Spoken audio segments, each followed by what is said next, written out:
Hello, everybody. If you are just coming in tonight, we are going to attempt to restart Cases to Care About. We're going to be starting with DC versus Heller.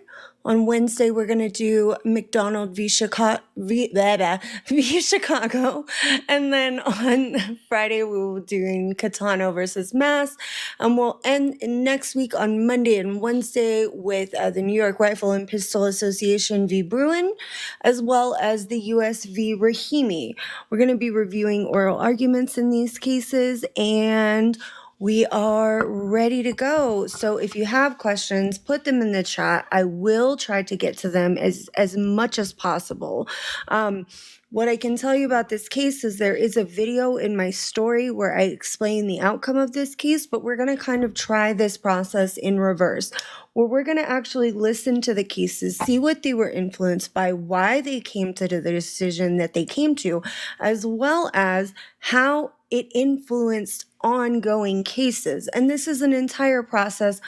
I find this very fun. If you don't want to stick around for it, I certainly understand this is not everybody's cup of tea.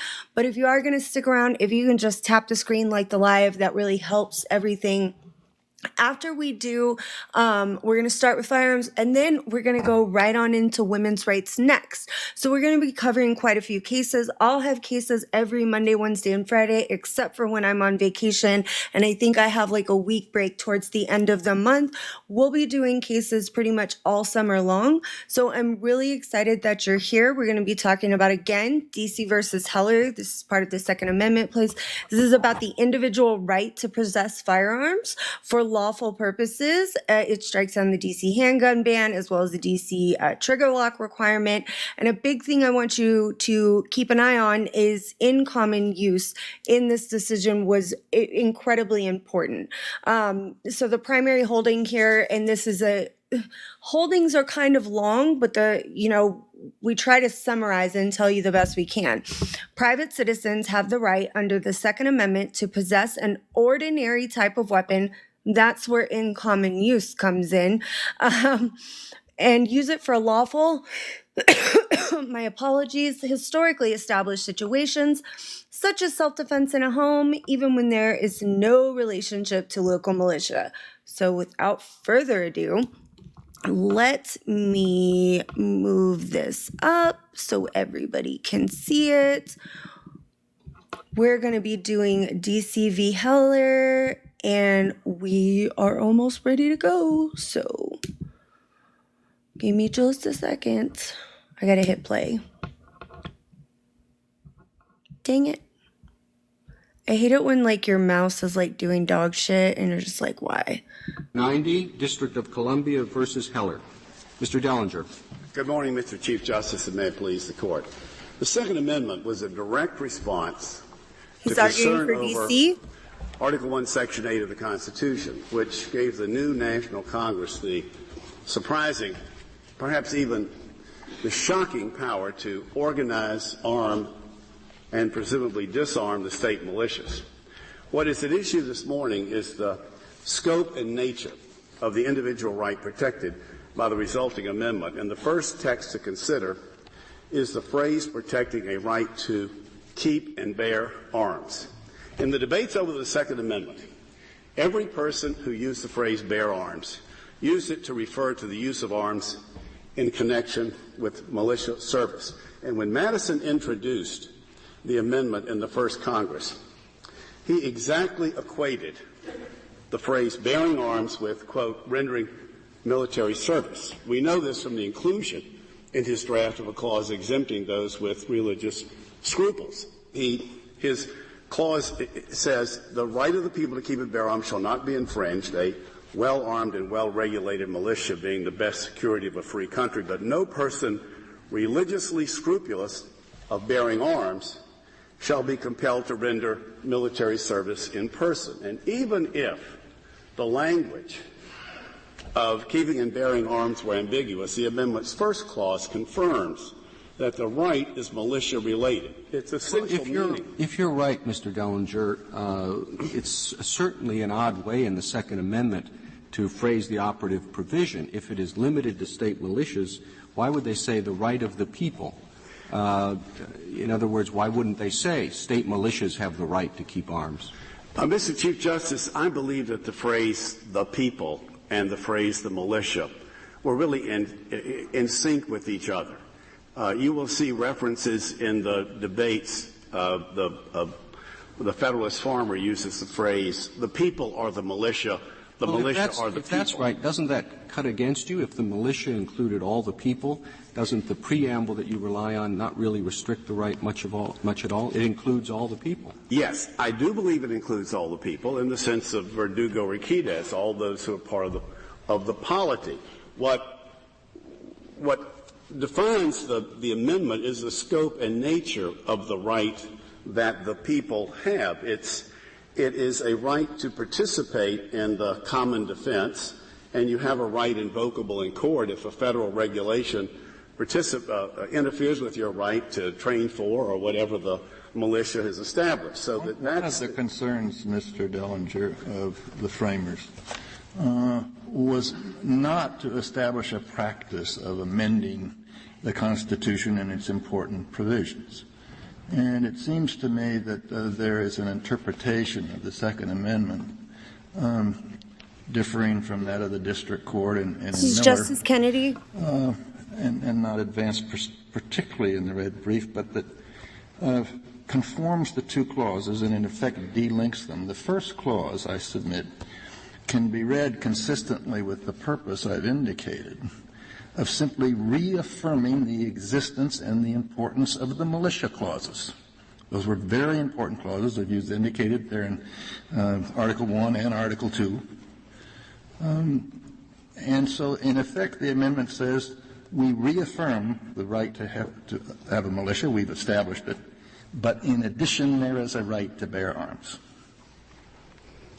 You comment on that? Yes. This makes them. It doesn't. I think you're quite right in the brief to say that the preface shouldn't be extraneous. This means it's not extraneous. The Constitution reaffirms, the Bill of Rights reaffirms several principles: the right of the people to peaceably assemble, the right to be secure in their homes. The 10th Amendment reaffirms the right, and this is simply a reaffirmation of the militia clause.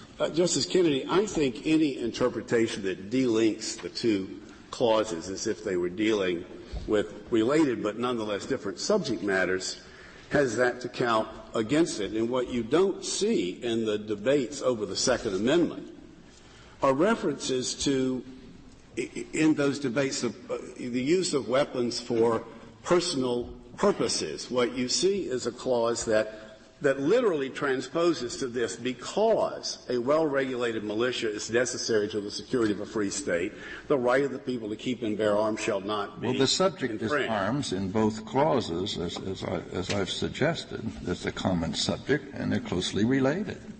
I think, as this Court unanimously held in Miller, or at least noted in Miller, I'll leave aside the debate over home, the Court unanimously said in Miller that the Second Amendment must be interpreted in light of its obvious purpose to ensure the continuation and render possible the effectiveness of the military forces. I don't see how there's any contradiction between reading the second clause as a personal guarantee and reading the first one as assuring the existence of a militia, not necessarily a state-managed militia. For having YouTube because the militia so that please just tap the resisted screen a the little British bit. was not You can just state-managed. roll through and just tap. But the why screen. isn't it If you don't want to perfectly hang, I'm plausible, cool, but indeed reasonable, to assume that since the framers knew that the way militias were destroyed by tyrants in the past was not by passing a law against militias, but by taking away the people's weapons, that was the way militias were destroyed. oh, thank you, The Michael. two clauses go together beautifully. Since we need a militia, the right of the people to keep and bear arms shall not be infringed. Yes, but once you assume that the clause is designed to protect the militia, surely it's the militia that decides whether personal possession is necessary. I mean, Miller, what makes no sense is The militia for Miller decides to require if the personal arm to be possession is militia-related necessary? if the right is not. And the key phrase is bear arms. Well, do you think the clause is the second clause, the operative clause, is related to something other than the militia? No. I think All right, the second clause, the phrase keep and bear arms, When bear arms is referred to, it's referred to in a military context. That is so that even if you left aside... It had nothing to do with the concern of this remote settler to defend So hot minute himself here. and his They're family just against hostile arguing you Indian can't tribes and have outlaws, this if wolves you're and not bears part of and the grizzlies and militia. things like that. That's wild work. That is not the discourse that is part of the Second Amendment. And when you read the debates, the congressional debates, the only use of the phrase "keep and bear arms" is a military phrase, and that's how it's used Blackstone thought it was otherwise. important. Blackstone thought it was important. He thought the right of self-defense was inherent, and the framers were devoted to Blackstone. Joseph Story, the first commentator on the Constitution and a member of this court, thought it was a personal guarantee. But when Blackstone speaks of the personal guarantee, he describes it as one of the use of weapons, a common law right. And if we're constitutionalizing the Blackstonian common law right, he speaks of a right that is subject to due restrictions and applies to, quote, such weapons, such as are allowed by law. So Blackstone builds in the kind of reasonableness of the Handguns regulation are that the District of overwhelmingly Columbia allowed by has. law. Now, Well, that may be true, but that All of them, concedes but- your main point that there is an individual right and gets to the separate question of whether the regulations at issue here are reasonable. I don't dispute, Mr. Chief Justice, that the Second Amendment is positive law that a litigant can invoke in court. If a state were to decide after recent events that it couldn't rely upon the federal government in natural disasters and wanted to have a state-only militia and wanted to have everybody trained in the use of a weapon, a federal law that interfered with that would be a law that could be challenged in court by an individual. I mean, I think the better the Mr. yes. Dell, short of that, and just Ginsburg. to get your position clear, short of reactivating state militias, on your reading, does the Second Amendment have any effect today as a restraint on legislation? It would, Justice Ginsburg, if the state had a militia and had attributes of the militia contrary to a federal law, and if it didn't. But it doesn't, as far as I know. As far as I know today, it doesn't. But I'm not, and the respondents make that argument that the amendment is without a use, but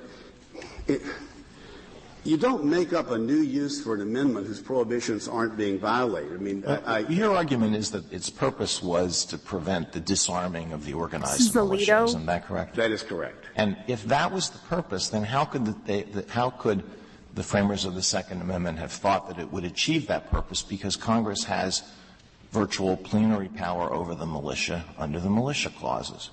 That is because I think, Justice Alito, that those who wanted to retake state authority over the militia didn't get everything they wanted. Madison actually did this somewhat reluctantly and wanted to maintain national control. They got nothing at all. Not everything they wanted. They got nothing at all, so long as it was up to the federal government to regulate the militia and to assure that they were armed.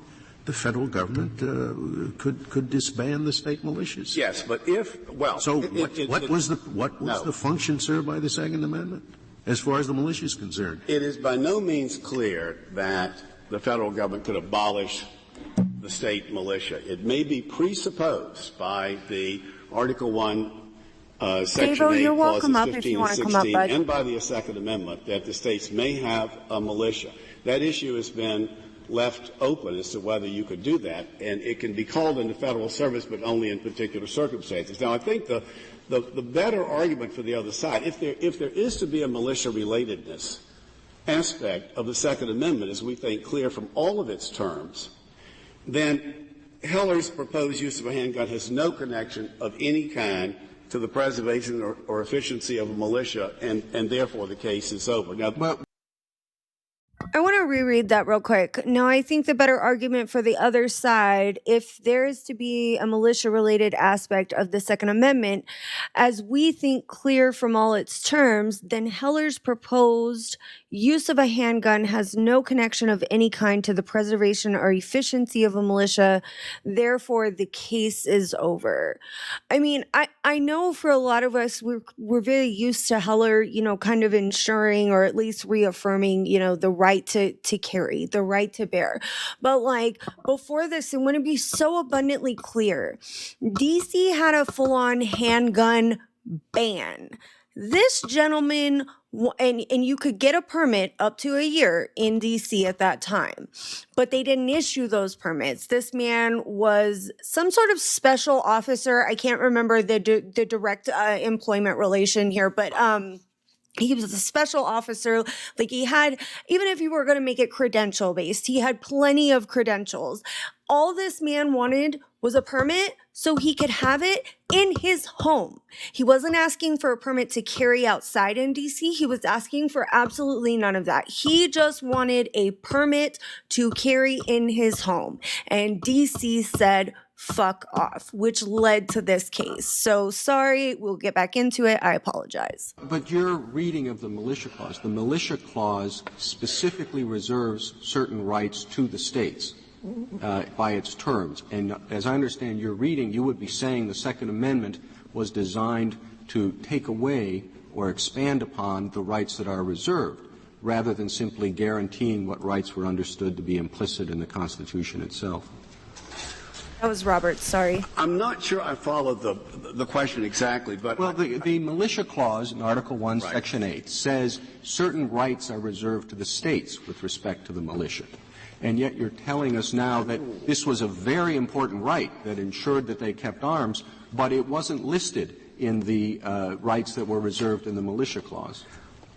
The debate over the militia clauses, what is shocking about the militia clauses is that this is a new national government that for the first time has the power to create a standing army of professionals. The militia were people who came from the people themselves, put down their weapons of trade.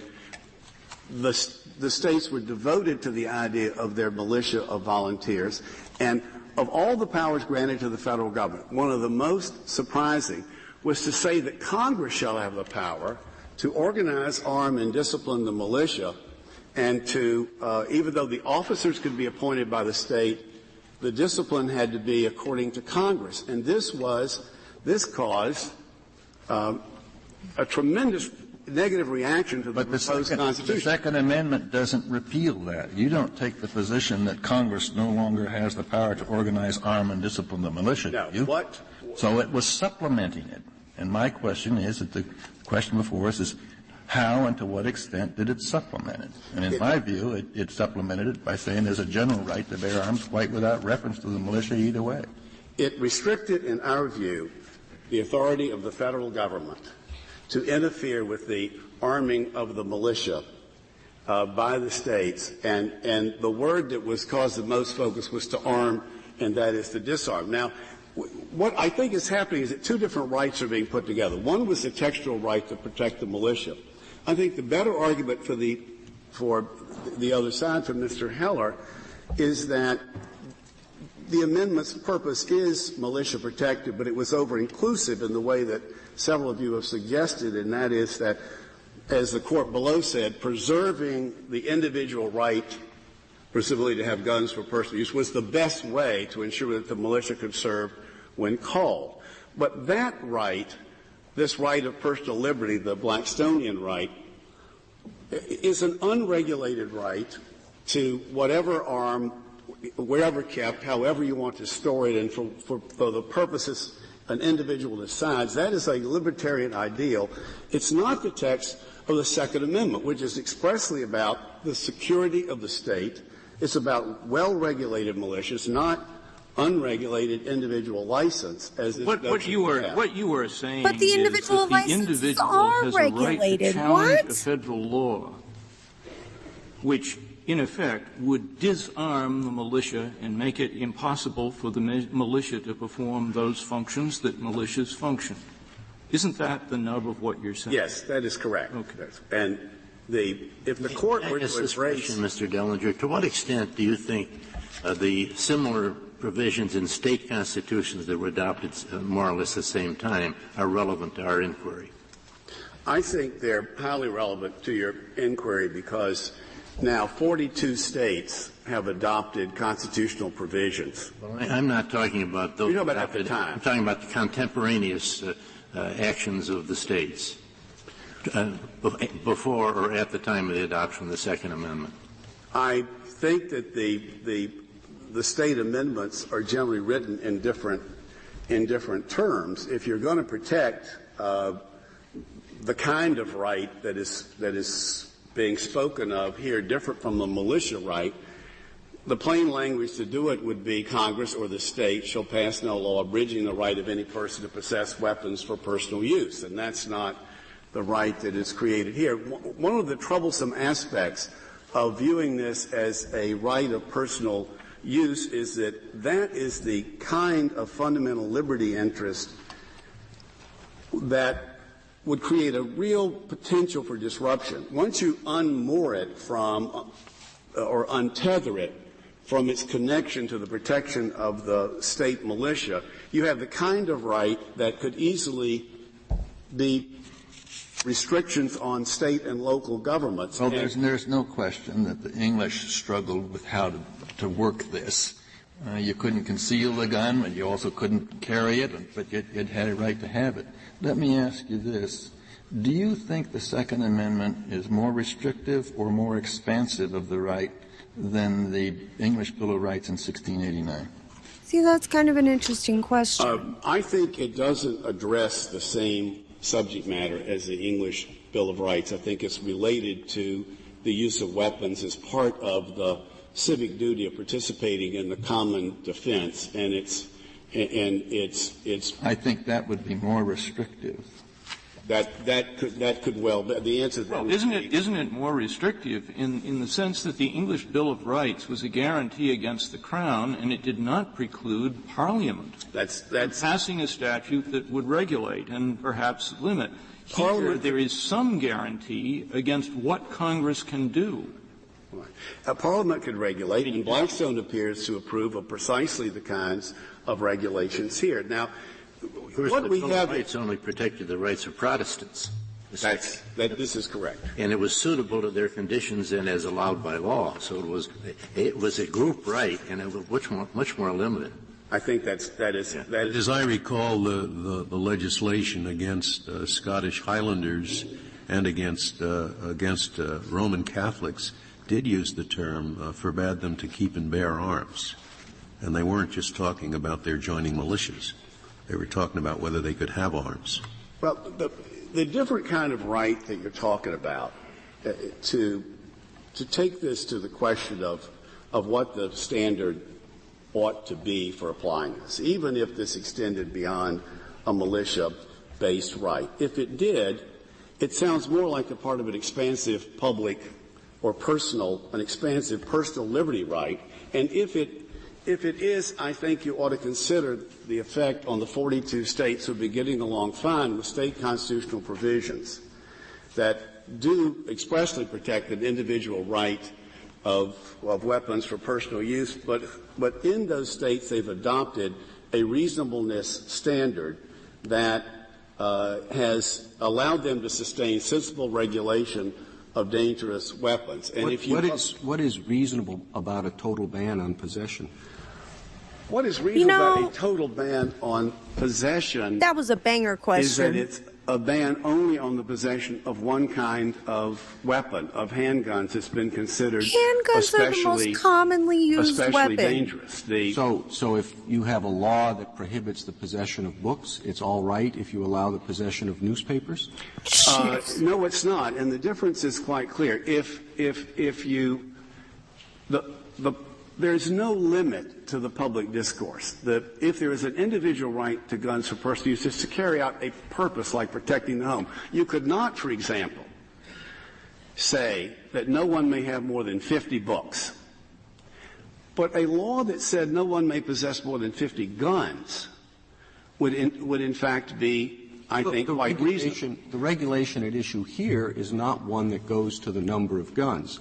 It goes to the specific type. And I understood your argument to be in your brief that because rifles and shotguns are not banned to the same extent as handguns, it's all right to ban handguns. That is correct, because there is no showing in this case that rifles and handguns are not fully satisfactory to carry out the purposes. And what the court below says about the elimination of this. Purposes of what? I'm sorry? You said there's no showing that rifles and handguns, I think you meant rifles Well, and yes, I'm sorry, the rifles and, yes, Justice Kennedy. Is necessary for the purpose of what? What is the purpose? The purpose, if we're shifting, and if we assume for a moment, arguendo, that you believe this is a right unconnected to the militia, then the purpose would be, say, defense of the home. And where the government here, where the correct standard has been applied, which is where a state or the district has carefully balanced the considerations of gun ownership and public safety, has eliminated one weapon. The court below has an absolutist standard that cannot be sustained. The court below says once it is determined that handguns are, quote, arms, unquote, referred to in the Second Amendment, it is not open to the district to ban them. And that doesn't promote the security of a free state. But wasn't there leeway for some weapon prohibition? Let me ask you in relation to the states that do have guarantees of the right to possess a weapon at home. Do some of those states say there are certain kinds of guns that you can't have, like machine guns? Yes. And here, what the opinion below would do instead it's hard to see on the opinion below why machine guns or armor-piercing bullets or other dangerous weapons wouldn't be categorically protected. Could you go to those states, if I could just have one following on Justice Ginsburg quick. Do those states, Justice Ginsburg asked, distinguish among weapons, state constitutional provisions do not do so? No, it's not in the text of the state constitutional provision. It is in their reasonable application. And here, the question is, how has the balance been struck? The district allows law-abiding citizens to have functioning firearms. I just want to know why, like, the most geriatric fuckers on this it has been the consistent bench, position that you're entitled like, to have a it's functioning wild. firearm. At issue is the one type of weapon that. Let's come back to your description of the opinion below as allowing armor-piercing bullets and machine guns. I didn't read it that way. I thought the opinion below said that it had to be the kind of weapon that was common for the people. That is common for the people to have. And I don't know that a lot. God damn it! I keep getting machine guns. I keep getting flagged for restriction. I'm gonna restart real quick. Give me just a second. I am restarting real quick. We'll get right back into this. The number of machine guns, I believe, is in excess of 100,000 that are out there now. How many people in the country? Well, they're 300 million, but whether that's common or not, but it's the court protects weapons suitable for military use that are lineal descendants. I don't know why an improved bullet wouldn't be covered unless you adopt the kind of reasonableness standard that we suggest, where you look to the fact that, and some people think machine guns are more dangerous than handguns. They shoot a lot of people at once, but a handgun is concealable and movable. It can be taken into schools, into buses, into government office buildings, and that's the particular danger it poses in a densely populated urban area. Well, yeah, I'm not sure that it's accurate to say the opinion below allowed those. The law that the court below was confronted with was a total ban. So that was the only law they considered. If the district passes a ban on machine guns or whatever, then that law would be considered by the court and perhaps would be upheld as reasonable. But the only law they had before them was a total ban. Or a law on the carrying of concealed weapons, which would include pistols. Let me fight back on the notion that it's a total ban. It's not as if every kind of weapon is useful. Are you allowed to carry the weapons that are allowed? I read the carry clause to apply without qualification. So while you say you might be able to have a shotgun in the home, you can't carry it to get there. No, you can with a proper license. The district has made it clear that there is no doubt that it interprets its laws to allow a functioning gun. And to say that something is a total ban when you eliminate one particular kind of weapon would apply to a machine gun. Handguns are the most common. It wasn't just one handgun or three handguns. It's a rifle all or shotgun in your home. Doesn't the code prevent insane. You from They're the most commonly loading used it weapon. and unlocking it, except when it's being used for lawful recreational purposes within the District of Columbia? So even if you have the gun under this code provision, it doesn't seem as if you could use it for the defense of your home. That is not the city's position, and we have no dispute with the other side on the point of what the right answer should be. It is a universal or near universal rule of criminal law that there's a self-defense exception. It goes without saying. We have no argument whatsoever with the notion that you may load and have a weapon ready when you need to use it for self-defense. I'm going to reserve the remainder of my time for rebuttal. Why don't you remain, Mr. Dellinger? We'll make sure you have. Okay. Yes. Because I did interrupt Justice Breyer. Yes. I just wondered if you could say in a minute, one possibility is that the amendment gives nothing more than a right to the state to raise a militia. A second possibility is that it gives an individual right to a person, but for the purpose of allowing people to have guns to form a militia. Assume the second. If assume the second, I wanted you to respond, unless you have done so fully already, to what was the Chief Justice's question of why, on the second assumption, this ban on handguns, not the other part, of the District of Columbia, a total ban, why is that a reasonable regulation viewed in terms of the purposes as I described them? It's a reasonable regulation for two kinds of reasons. First, in order... You can come up if you want. The amendment speaks of a well-regulated militia. Perhaps it's the case that having everybody have whatever gun they want of whatever kind would advance a well-regulated. Sorry, I was just going to pause it real quick. Do you have anything that you want to add, like pre us getting into the rest of this? We're still in the first part of the argument, so. Nothing yet. I'm working in the background, but I figured I'd hop up and try to drive some traffic, and I'm sure I'll be able to chime in. I appreciate that. Yeah, I'm trying to do these Monday, Wednesday, Friday, so that way, like, I can keep going with this while we're waiting on SCOTUS to come back in October. But yeah, if you have anything, just let me know and I will mute up. I got you.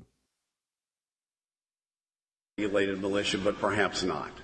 But in any event, he's well trained, doesn't it? When you have doesn't one, well regulated mean well trained? It doesn't mean massively regulated. Well, well every phrase of the amendment, like well-regulated, security of the state, is something different than a libertarian right. Here you have, I think, a fully, on this, particularly on a facial challenge, there's no showing that rifles and shotguns are not fully available for all of the purposes. Just out of curiosity, Law, do you know, is TikTok on some bullshit? Because I keep getting restriction notices for unoriginal content, and I'm like, you helped me make this thing right here. Like, how is this unoriginal? I don't understand. Do you know? I don't know if doing that? I don't.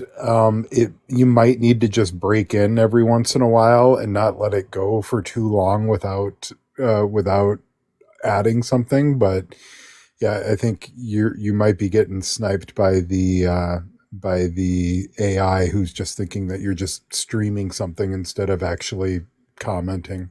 I gotcha. I just appealed it because I was like, this is bullshit. But I mean, I yell a little bit more at the oral arguments than new ones. I've already heard these, but you know, either way. Okay, we're back in it.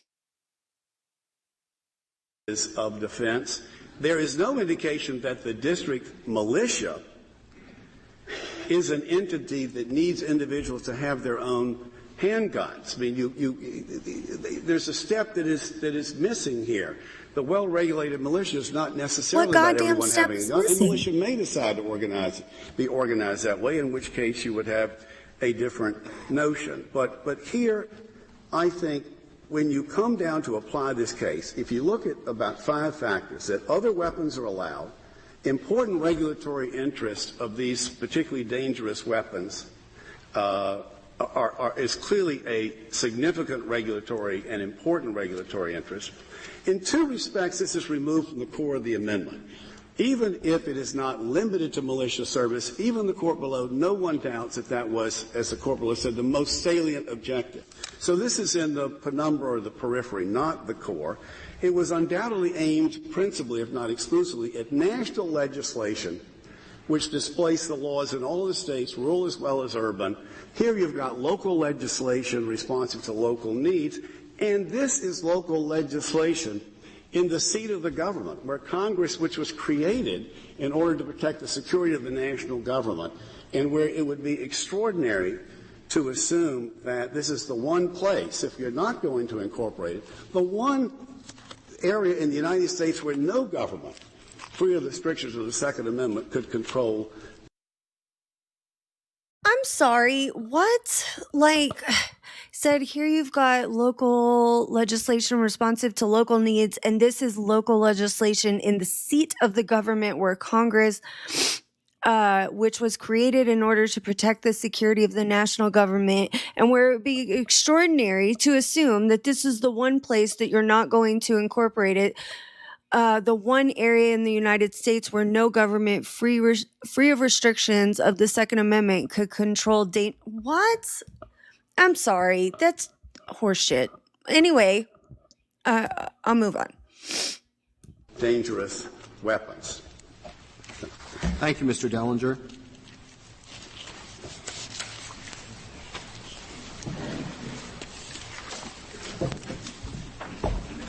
General Clement. Mr. Chief Justice, and may it please the Court, the Paul Second Clement. Amendment to the Constitution, as its text indicates, guarantees an individual right that does not depend on eligibility for or service in sort of the militia. preliminary question. Do you think it has the same meaning that it would have? And since Law, told me to take breaks, we've heard Paul Clement multiple times on multiple cases that we've even heard this session. So just keep an eye on this. He used to be a Solicitor General, right, Law? Correct. Okay, I just wanted to make sure I had him straight. I gotcha. All right, and we're back at it. If it had omitted the introductory clause referring to militia? I don't think so, Justice Stevens, because we don't take the position that the preamble plays no role in interpreting the amendment, and we would point to this Court's decision in Miller, for example, as an example of where the preamble can play a role in determining the scope so you of think the some weight should be given to the clause. And also the other question I wanted to ask you, does the right to keep and bear arms define one or two rights? Oh, I suppose it probably does define two rights that are closely There's a related. right to keep arms and a right to bear arms. I think that's the better view, and a number of state courts that have interpreted analogous provisions have distinguished between the two rights and looked at them differently. And obviously the term keep is a word that I think is something of an embarrassment for an effort to try to imbue every term in the operative text with an exclusively military connotation, because that is not one that really has an exclusive military connotation. And as Justice Scalia pointed out, keep was precisely the word that authorities use in statutes designed specifically to disarm individuals. But it doesn't mean all arms. It doesn't mean keep.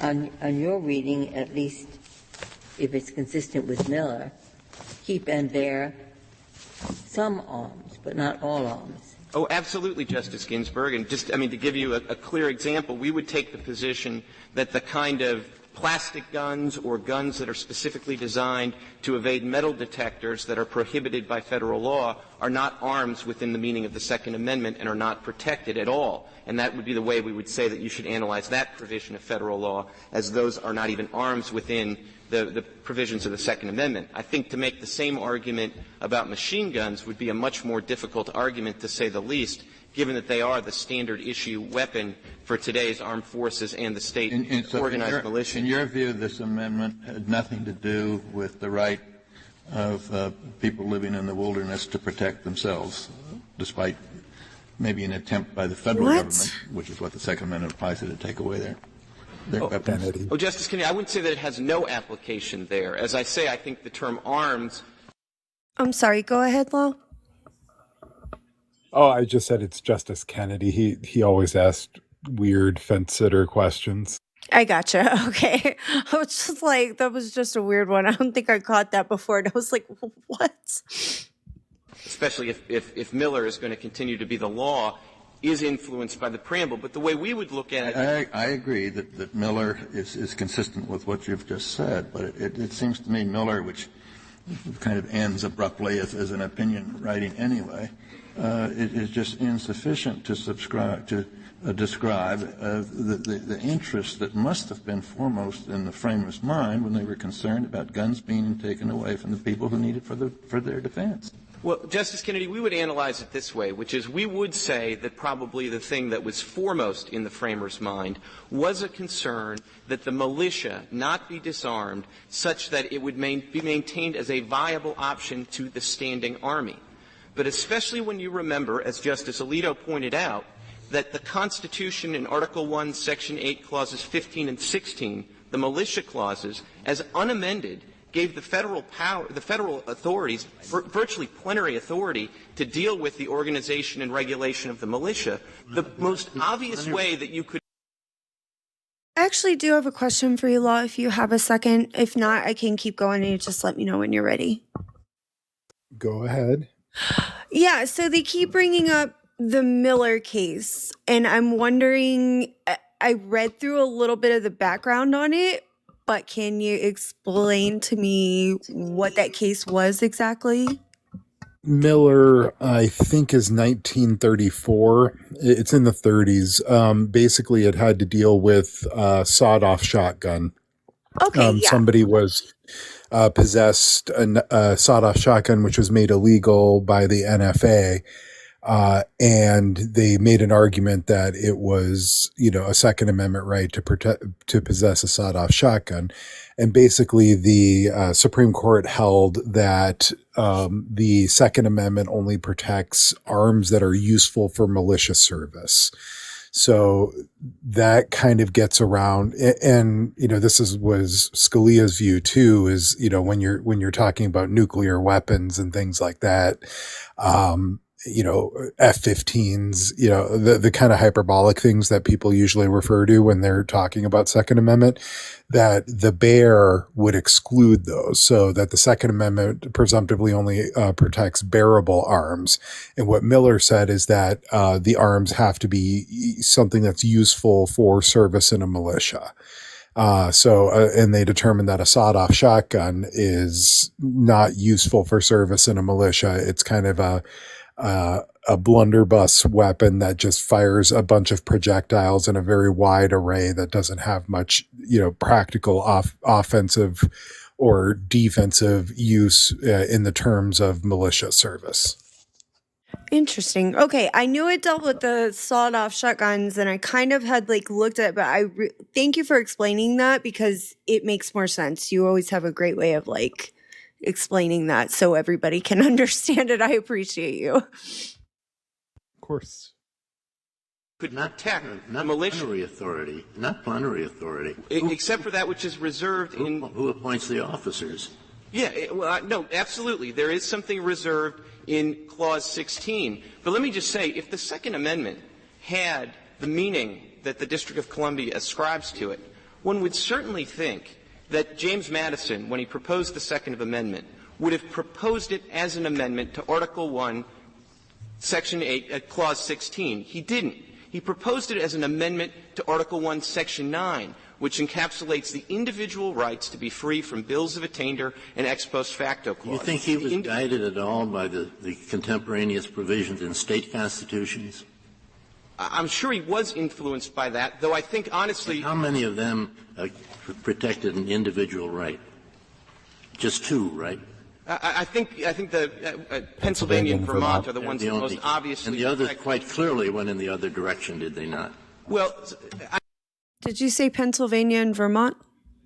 I did. Sorry, I have trouble hearing with the audio in the background, so I just wanted to make sure it wasn't just me who couldn't hear. Hi Teddy, what's up? Your one-man fan club is here. I'm here for it. I don't know about quite clearly. We love textual you, Teddy. Indication in the state amendments that probably most obviously goes in the other direction is the phrase "keep and bear arms for the common defense." And of course, there was a proposal during the debate over the Second Amendment to add exactly those words to the Second Amendment, and that proposal was defeated, which does... There was also a proposal to make it clear there was an individual right, which was also rejected. I'm sorry, Justice Stevens, which aspect of that did you have in mind? The Pennsylvania proposal. Oh, but I don't think that ever made it to the floor of the House or the Senate that I'm aware of. And I think that this happened at the actual Senate floor. There was a proposal to add the words in the common defense, and that was rejected. Do you think Madison was guided by the experience and the expressions of the right in English law, including the Bill of Rights of 1689? I do, Justice Kennedy, and I think in that regard it is telling that, there are a variety of provisions in our Bill of Rights that were borrowed from the English Bill of Rights. Two very principal ones are the right to petition the government and the right to keep and bear arms. I don't think it's an accident. If we're going back to the English Bill of Rights, it was always understood to be subject to the control and limitation and restriction of Parliament. I don't think there's any doubt about that. But that's not what fucking happened here. About here, a legislative restriction. Well, Justice Ginsburg, I think you could say the same thing for every provision of the English Bill of Rights. And obviously, when those were translated over to our system, you had to make adjustments. But isn't there one difference? Not every provision of the English Bill of Rights had an express reference to permission by law, which is a reference to parliamentary authority. So that there was a peculiar recognition of parliamentary legislative authority on this subject. That's exactly right, Justice Souter. And the way I counted it, I only found 3 provisions in the English Bill of Rights that had a comparable reference to Parliament. This provision had the additional limitation to suitable to their conditions, and a large number of people were not permitted to have arms. Again, that is also true and is also relatively unique to this amendment. And if I get to the point in the argument where I talk about why we think that something less than strict scrutiny is appropriate, I think I would point precisely to those elements of the English Bill of Rights as being relevant. But what I was about to say is I think what is highly relevant in considering the threshold question of whether there's an individual right here at all is that the parallel provisions in the English Bill of Rights that were borrowed over included the right to petition and the right to keep and bear arms. Both of those appear with specific parallel references to the people. They are both rights that are given to the people. And as this Court has made clear in Verdugo-Urquidez, that's a reference that appears throughout the Bill of Rights as a reference to the entire citizenry. May I go back to another point which is to the same point, and that is consistent with your emphasis on the people, was your emphasis a moment ago on the distinction between keeping and bearing arms. The keep part sounds in your mind, at least, to speak of an individual right, not necessarily limited by the exigencies of military service. My question is, if that is correct, and keep should be read as, in effect, an independent guarantee, then what is served by the phrase "and bear"? In other words, if the people can keep them, and they have them there you can keep for use them in the militia as well as to hunt deer, why do we have to have a further reference in there to a right to bear as well as to keep arms? And my point is, it sounds to me as though keep and bear forms one phrase rather than two, but I want to know what your answer is to that. The way I would read it, Justice Souter, is that keep is really talking about private possession in the home. And the way that I would look at it is in order to exercise, for example, an opportunity to hunt, that you would need to bear the arms as well. And I would point you, I think it's a useful point. Wait a minute. You're not saying that if somebody goes hunting deer, he is bearing arms, or are you? I would say that, and so would Madison and so would Jefferson, I would submit. They use somebody going out to, in the 18th century, someone going to hunt a deer would have thought of himself as bearing arms? I mean, is that the way they'd talk?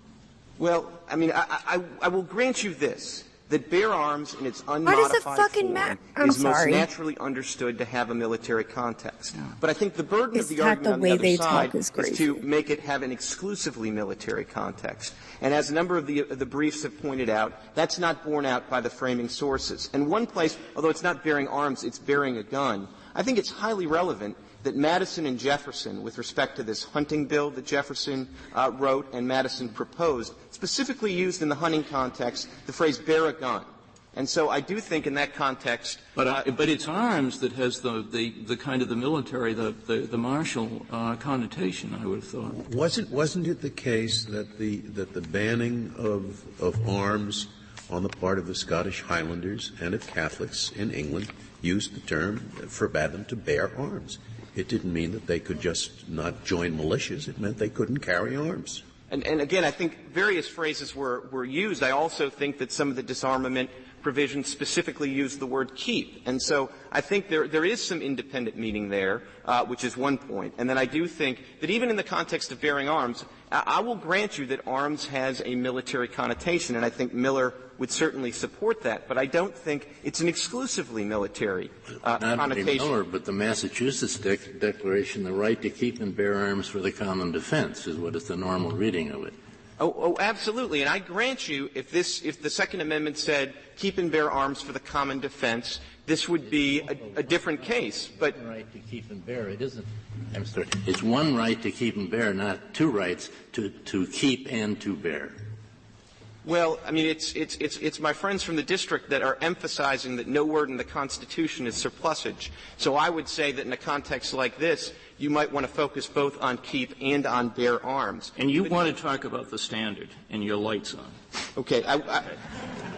I would like to talk about the standard, and my light is indeed on, so let me do that. I think there are several reasons why a standard, as we suggest in our brief, rather than strict scrutiny, is an appropriate standard to be applied in evaluating these laws. I think first and foremost, as our colloquy earlier indicated, there is the right to bear arms. It was a pre-existing right. The Second Amendment talks about the right to bear arms, not just a right to bear arms. And that pre-existing right always coexisted with reasonable regulations of firearms. Yes, palpable, and they as did. you pointed out, Justice Souter, to be sure, when you're making the translation from the English Bill of Rights, you always have to deal with parliamentary supremacy. But it is very striking that, as Justice Stevens said, the right was conditioned on the conditions, which I think meant what class you were, and also subject expressly.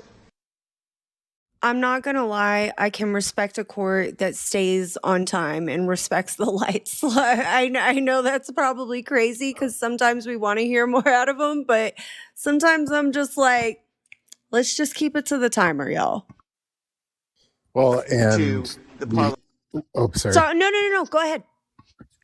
And like these were back when the arguments were tight, like literally an hour, and they would not do these 3 hour, 4 hour, where everybody gets to intervene and speak and stuff like that. Like the time got split up evenly, and to palpable,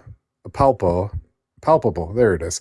To that comment, no comedian gets a laugh at a flat joke like a judge in a courtroom does, because whenever a judge makes a joke, it's the funniest thing every lawyer in that room has ever heard.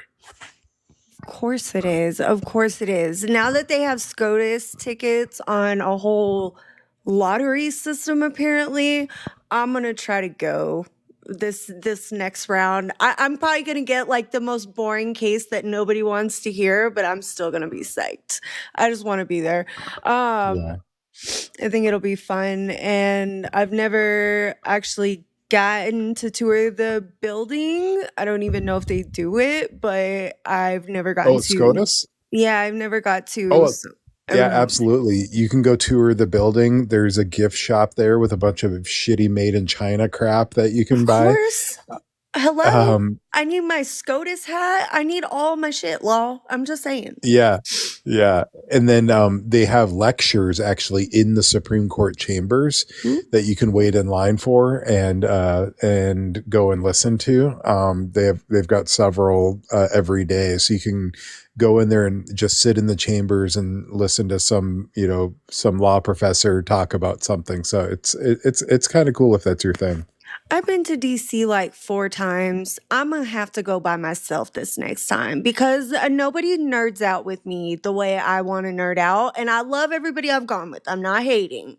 I just, I can only see the fucking Smithsonian, airplanes and shit so many times before I'm like, I've seen it. It's just not my thing. But anyway, back to me being a loser.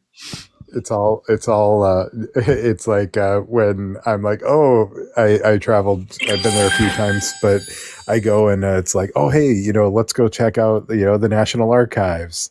Like, nah, let's go get a drink somewhere. I'm like, why? There's bars everywhere. The fucking Constitution is in the same city that we are, and we can go and stand, 2 feet away from it. Like, why are we gonna go drink at some bar?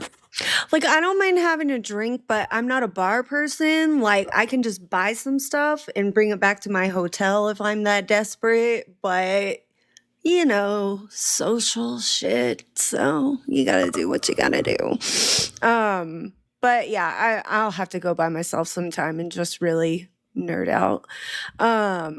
Okay, back into it, guys. We're about halfway through Clement, which is crazy because his light was already on. I love it. The laws of Parliament. The freedom of speech that was referred to in the Constitution was also the freedom of speech, which referred to the pre-existing freedom of speech. And there were indeed some restrictions on that, such as libel, that you were not allowed to do, and yet we've never held that simply because it was pre-existing and that there were some regulations upon it that we would not use strict scrutiny. We certainly apply it to freedom of speech, don't we? Well, Justice Scalia, let me make 2 related points. One, even in the First Amendment context, this Court has recognized, and I'd point you to the Court's opinion in Robertson against Baldwin, which makes this point as to both the First and the Second Amendment. This Court has recognized that there are certain pre-existing exceptions that are so well established that you don't really even view them as Second Amendment or First Amendment infringement. Like libel. Like libel, and I would say like laws barring felons from possessing handguns. Or would you say like protecting yourself against intruders in the home? Well, that gets to the self-defense component, and I don't know that I ever got a chance to fully answer your question on that, Justice Kennedy, which is we would say, notwithstanding the fact that the preamble makes it clear that the preeminent motive was related to ensuring that the militia remained a viable option vis-a-vis the standing army, the operative text is not so limited. And I think in that regard it's worth emphasizing that the framers knew exactly how to condition a right on militia service, because they did it with respect to the grand jury clause. Well, if, and they didn't do it with amendment respect is to the intended, at least in part, to protect the right to self-defense in the home, how could the district code provisions survive under any standard of review where they totally ban the possession of the type of weapon that's most commonly used for self-defense, and even as to long guns can you and just watch shotguns, it for a sec? I'll be right at least back. what the code says. Sorry. Without Thank you. adding I promise, like less than 2 minutes. Loss that might be produced in a subsequent case, that even as to long guns and shotguns, they have to be unloaded and disassembled or locked at all times, even presumably if someone is breaking into the home. Well, Justice Alito, let me answer the question in 2 parts if I can, because I think the analysis of the trigger lock provision may well be different than the analysis of the other provisions. With respect to the trigger lock provision, we think that there is a substantial argument that once this Court clarifies what the constitutional standard is, that there ought to be an opportunity for the District of Columbia to urge its construction, which would allow for a relatively robust self-defense exception to the trigger lock provision. And this Court could very well, applying Ashwander principles, allow for that kind of interpretation. I don't understand that. What would that be? That you can, if you have time, when you hear somebody crawling in your bedroom window, you can run to your gun, unlock it, load it, and then fire. Is that going to be the exception? If that's going to be the exception, it would clearly be inadequate. And I think that, the District of Columbia can speak to this, but it seems to me that if, for example, the police were executing a warrant at evening and had cause for doing it at evening and saw somebody with a loaded gun on their nightstand with no children present and without a trigger lock, it seems to me that that would be a good test case to decide whether or not their construction would provide for an exception to the trigger lock provision in that case. If it did, I think then the statute might well be constitutional. If it didn't, in my view, it probably wouldn't be. There's a lot of talk about standards and stop words like strict scrutiny. Does it make a practical difference whether we take your standard or the strict scrutiny that was in the D.C. Circuit's opinion? And specifically, there's a whole panoply of federal laws restricting gun possession. Would any of them be jeopardized under your standard And the same question with the strict scrutiny. Does it make any difference?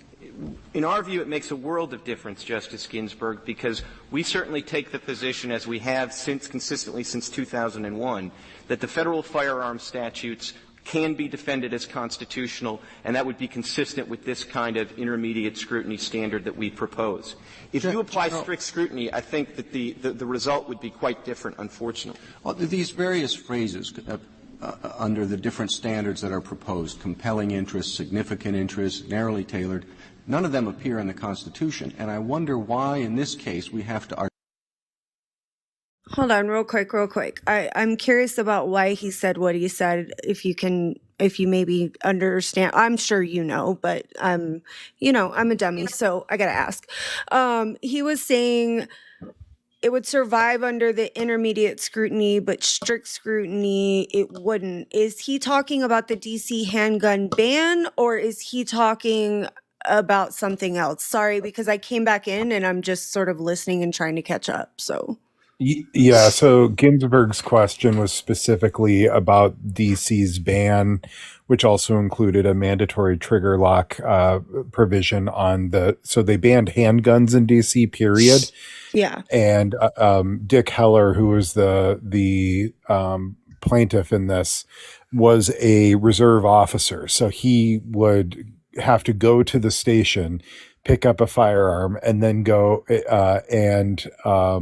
and do his duty assignment, and then go back to the station and drop off his firearm because he wasn't allowed to keep it in the home. So it is specific to this. What DC used was the rational basis standard that shows that as long as the government has some cognizable reason for the policy to exist, it survives on rational basis. It seems like Scalia is pushing them to a strict scrutiny, which means that it has to be the least restrictive, most narrowly tailored way in order to be allowed to be a fundamental right. And then I'll have to go and look exactly and see what the provisions were, but what Clement was doing on behalf of the government was they proposed an intermediate scrutiny standard where, it's almost a balancing test of the interest of the individual versus the interest of the government. I don't know, and I'm sure there are exceptions to this, and I'm not I just feel like when there's a fundamental constitutional challenge, that really feels like it should already be up there with strict scrutiny. I'm sorry, if they're going to tell you that they can interfere with your rights, I think it has to be extremely narrowly tailored. And just a outright handgun ban is insane to me. I know it's such a long time ago. A lot of people don't even know about it, or they don't know that was a thing, but I don't know. I'm going on vibes, man. So, yeah. Yes, that's it. And essentially the court never adopted any particular standard. So what the lower courts started to do was a two-step process where they looked at, is the conduct protected by the Second Amendment, and is the government's regulation a means to achieve, that government interest. And then because lower courts kept abusing that standard where essentially any restriction, no matter what, could be argued to fit the two-step process, that brought us to Brune, which still didn't adopt strict scrutiny, which is something that we use on, First Amendment, Fourth Amendment type things. Exactly. And did this text, history, and tradition test, which is now, being reworked. It's a very weird test to try to apply to this. So yeah, we do treat the Second Amendment differently than other fundamental enumerated rights. And I think part of the reason for that is if you go with a strict scrutiny basis, literally nothing could be banned because there would be, it would be is this the least restrictive way? Nothing could be banned. And so I think they're trying to reconcile the fact that there were some restrictions at the founding that existed on the Second Amendment. So if you were to go with a strict scrutiny, you are locking yourselves into this narrowly tailored, least restrictive framework, which would essentially nullify almost any ban whatsoever, including the ones that were present at the founding. So I think they tried this, text, history, and tradition standard to try to thread that needle. Yeah, but now, and I know because you watch this case with me, I have a video of it. If people are putting up black code, as justification for their firearm dog shit bans. I said what I said. I'm pretty, I don't think most people should be able to own a nuke. I'm not ridiculous, but I think, I agree with in common use. If, I think it's objectively stupid to do those type of bans, because then you have a whole, how are you going to take care of the back end of it? Because if you don't remove them, you're still going to have the problem you're trying to get rid of. And I think it gets into nonsensical, BS. If you want to tell people you can't own a nuke, I'm okay with that. I don't think most people need to need or even would know how to own that. I think it's a literal danger, but leave people's shit alone. For the most part. And as somebody who tends to favor textualism, just because I think it gives us a clear baseline and it's something that can be changed if we don't like it. I'm sympathetic to Scalia's that the Second Amendment covers bearable arms. You can't you can't hold in your hands a tactical nuclear warhead. You can't hold in your hands an F-15 Strike Eagle. So that gives us that line between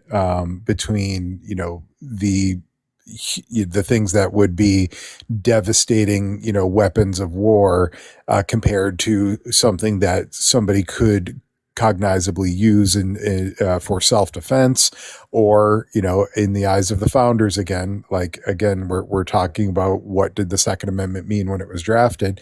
It was introduced as a mechanism to not have a large standing army. And so we've completely abandoned that. But for the average soldier or the average person to go back to their house, take what they could carry, and go and join their militia to help defend the country. And that's also reflected in the militia acts of 1789 and 1791, where the militia members had to provide their own arms. They had to go and buy their own rifle. It was mandated that they had, 5 pounds of powder and, X amount of ball, and that they had a good, working, reliable musket. And they had to go and acquire that themselves. There wasn't a mandate that they be able to go and acquire a privateer so that they could go and man their own warship out on the water. So when you look at it through that historical and textual lens, it makes a little bit more sense and kind of shrugs off some of these ridiculous arguments ad absurdum about nuclear weapons and tanks and things like that. Hey, let me own my tank, man. I got plans, okay? No, I'm just kidding. All right, we'll get back. Oddly enough, you can, and you can own one with a functional turret. Where you get into a little bit of a problem is each round you would have to register with the ATF and pay a $200 tax stamp on each round. So that gets to be the challenging part. It's only illegal if you get caught. That's all I'm saying, guys. Okay, I'll get back into it. I'll get back into it, guys. Hold on. Articulate an all-encompassing standard. Isn't it enough to determine the scope of the existing right that the amendment refers to, look at the various regulations that were available at the time, including you can't take the gun to the marketplace and all that, and determine how this restriction and the scope of this right looks in relation to those?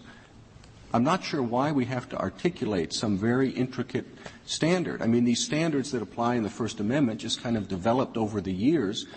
sort of baggage that the First Amendment picked up. But I don't know why, when we're starting afresh, we would try to articulate a whole standard that it would apply in every case. Well, Mr. Chief Justice, let me say a couple of things about that, which is to say that if this Court were to decide this case and make pellucidly clear that it really was focused very narrowly on this case and it was in some respects applying a sui generis test, we think that would be an improvement over the Court of Appeals opinion, which is subject to more than one reading, but as Justice Ginsburg's question just said, is certainly susceptible to a reading that it embodies strict scrutiny. In fact, it did. It said it's just like the First Amendment. First Amendment has exceptions, but strict scrutiny applies. It said strict scrutiny applies here, too. But that opinion also did use the militia prologue to say it's only the kind of weapons that would have been useful in the militia and that are commonly held today. Is there any federal exclusion of weapons that applies to weapons that are commonly held today? I don't know what you're worried about. Machine guns? What else? Armored bullets? What else? Well, Justice Scalia, I think our principal concern, based on the parts of the Court of Appeals opinion that seem to adopt a very categorical rule, were with respect to machine guns, because I do think that it is difficult. I don't want to foreclose the possibility of the federal government making the argument someday, but I think it is more than a little difficult to say that the one arm that's not protected by the Second Amendment is that which is the standard issue armament for the National Guard. I sped it up a little bit. I can't deal with It didn't involve a restriction on machine guns. It involved an absolute ban. It involved an absolute carry prohibition. That's a good idea. I mean, why would actually you think might help you avoid the an absolute ban would also apply to restream narrow flags or too. directed solely to machine I guns. only did it to I think, Mr. Chief Justice, why 1.25. one might worry about that Oh, is wait, one that might was Roberts. read the Never language mind. on page Firing 53A off. of the opinion as reproduced in the petition appendix that said once it's an arm, then it is not open to the district to ban it. Now, it seems to me that, the district is not strictly a complete ban because it exempts pre-1976 handguns. The federal ban on machine guns is not strictly speaking a ban because it exempts pre-law machine guns, and there are something like 160,000 of those. But that passage doesn't mean once it's an arm in the dictionary definition of arms,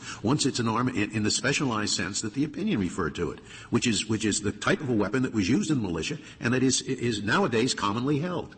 Well, if you read it that way, I don't see why you have a problem. Well, I hope that you read it that way. But I would also say that I think that whatever the definition that the lower court opinion employed, I do think it's going to be difficult over time to sustain the notion. I mean, the Court of Appeals also talked about lineal descendants.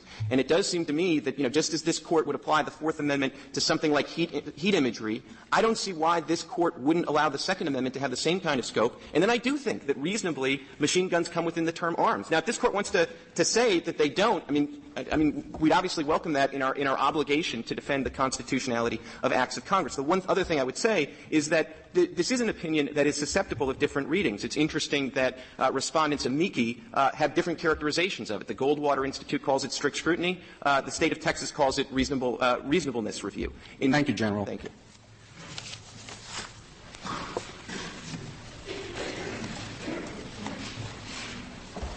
Mr. Gura? Thank you, Mr. Chief Justice, and may it please the Court. All 50 states allow law-abiding citizens to defend themselves and their families in their homes with ordinary functional firearms, including handguns. Now, I'd like to respond to one of the points that was raised lately by the General. You look a little slower. I'm not following you. Okay. I'd like to respond, certainly, Justice Scalia. I'd like to respond to the point about the District of Columbia's position over the years with respect to the functional firearms ban. The petitioners have had two opportunities to urge courts to adopt this so-called. Yeah, this is Alan Gura. That's not a name I've seen a lot. Any particular info on him, Law? Yeah, he was the attorney for the petitioners. I've met him several times. He might be retired these days. He was a fairly young guy, but he was hired by them for his appellate experience. And I'm not sure what he's up to these days. I was actually just going to go look it up and see what he's doing because he was relatively young. Well, now we all got to know, Law. We all got to know. Yeah. So he runs his own firm. But yeah, he's done, I think, at least at this time, he had done about a dozen cases, but I don't know what area of law he's focused on now, but he did both Heller and McDonald. So he's Gotcha. maybe he got those feathers in his cap and then decided to hang up his hat. It's so funny, like, really, really, unless you're somebody like, I hate to say it because Paul Clement pisses me off sometimes. He's a little sassy, and I'm just like, there's not enough room for two sassy bitches here. But unless you're somebody like I do not remember their name ever. Like I'm the worst about it. I wish I were better about it. But yeah, I was curious. Thank you. Hi, Attorney Di. Hey, what's going on? Talk to Law for just 1 second. I had a kiddo just pop in. Let me get him situated. All right. Oh, I miss those days. I miss those days. Now they're like teenagers screaming at me about like not being good enough with AI stuff. I don't know. What's up, Law? How you doing? Doing all right. Looking up to see what Alan Gura's up to these days. He's vice president of the Institute for Free Speech. Ooh. That's cool. Yeah, so we just got through Paul Clement on the DC versus Heller oral arguments, and now Alan Gura is about to argue for Heller. So okay, should be good. Yeah, man, I tell you, the weirdest thing. Don't tell anybody. All right, nobody who's in the room with us. Don't tell anybody. Okay, shh. Here's the thing about what got me with Heller, okay? I was actually teaching law in the years before Heller. And then Heller passed, and I was like, do I need to teach this now? Because that's crazy talk. So I was there during the whole change in the guard, you know what I mean? Ugh, it still drives me bonkers. Yeah, we were kind of talking about how the we've got strict scrutiny for First Amendment and some Fourth Amendment stuff, and we have intermediate scrutiny. The DC Court of Appeal or the DC Circuit applied rational basis review, and how like when it comes to the Second Amendment, we just keep inventing new tests. So there was the two-step means end scrutiny that Heller brought about, and then later on we get to Brune, and we get the text history and tradition. Can we pick something and stick with it? Because it's like an emotional roller coaster for everybody. I just want us to pick something and kind of stick with it. That would be nice. Well, and then there's the incorporation doctrine where, so we had Heller, and then it was only applicable to DC until we had McDonald 2 years later. And then we had to say that, okay, well, now we're going to incorporate this to the state. It's just wild to me that some constitutional rights are only at the federal level for federal related jurisdictions until we decide that they're incorporated through the 14th Amendment against the states. Well, yeah, I love it. I talk about it all the time. Everybody hates it, but that's okay. I love it. One of my favorite things was that Ruth Bader Ginsburg did actually incorporate a piece of the 8th Amendment into that 14th Amendment discussion. So she actually said that the excessive bails and fines was now a part of it to be applied to all of the states. And so that was just, I think, like one of her last biggest decisions. But can you believe that? You could have any kind of amount for fines and stuff at the state level until that happened. That's insane. Some states still haven't gotten the memo, though. That's true. Listen, like, I really, really think that if you're in there for some bullshit and it's completely nonviolent and they don't have any like reason to think that you're going to go out and just like reoffend immediately, just let them out. Like, who cares? Like, I think, like, obviously, if you're in there, assault, murder, stuff like that, yeah, you need a. I would argue you should get a decent bail, but low level stuff, it drives me crazy. Like bad checks, it's not. Oh my gosh. Yeah, and the dude in the case for Ginsburg, it was like he was, I don't know if he was like a personal use person or something else that had something to do with the wacky tobacco when it was That's illegal at that all? time. Yes. That's all? Well, what That's happened crazy. was they took his truck, and this truck he had bought because his father had passed, and then all of his estate money, then he picked this truck. And so the issue was, no matter how much you would have fined me for, or court costs, or even, any of that was still so much lower than the price of the truck that they took. That was the issue. It was just well outside of any of that. And so it went all the way up, and they said, you can't take his truck. It's worth more than the highest maximum amount. fine. Yeah, What's this was like, it was like a Range Rover, right? That was worth like yes. 50 grand, and the maximum fine for the offense was 10,000, but they still tried to seize the Range Rover. Right. That's Ginsburg's case, man. That's where we got reincorporated. I mean, the case that we heard this last session, I can't remember the name of it right now, where it was that takings clause case law that we were listening to, where the guy owed like $2,000 to the town and they seized his whole house and it became a whole thing. That's what that reminds me of. That's insane. That's crazy. Like, why? Yeah, that was Minnesota that happened. Tyler versus Hennepin County. I remember that. Oh, wow. And it made it to SCOTUS. I'll add it to my list, because why the hell not? I like to hear fun cases. Like, there's always stuff I don't know about or don't hear about. I mean, it may not be a landmark case, but it may be a fun case to listen to. So Yeah, so Ms. Tyler was like a 90-year-old woman, and she owed $15,000 in property taxes on her condo that she hadn't paid, which, tisk, but she was a poor black woman who was living off of Social Security, so whatever. But she had a condo that was worth $40,000 that they seized, and then they just kept the money. They didn't even return the excess. And yeah, I think Roberts wrote the opinion on that one, and it was a short opinion, and it was basically just like, the government may take what it's owed and nothing more. I don't even want to get into my feelings about property tax when you already own that shit. But anyway, I get it. Yeah, what a bunch of bastards. And whoever did that, fuck them for that. Because, like, leave that old lady alone. She's 90. She's going to die soon. Like, who cares? Sorry, that's crazy. Okay, let's get back into it, y'all. Called self-defense exception that they construe in the amendment. The first opportunity came in 1978 in McIntosh versus Washington, where the petitioners urged the Court of Appeals of the District of Columbia to uphold the law because it was rational in their view to prohibit self-defense in the home with firearms. They deemed it to be too dangerous and that this was a legitimate policy choice of the City Council, and they actually prevailed in that view.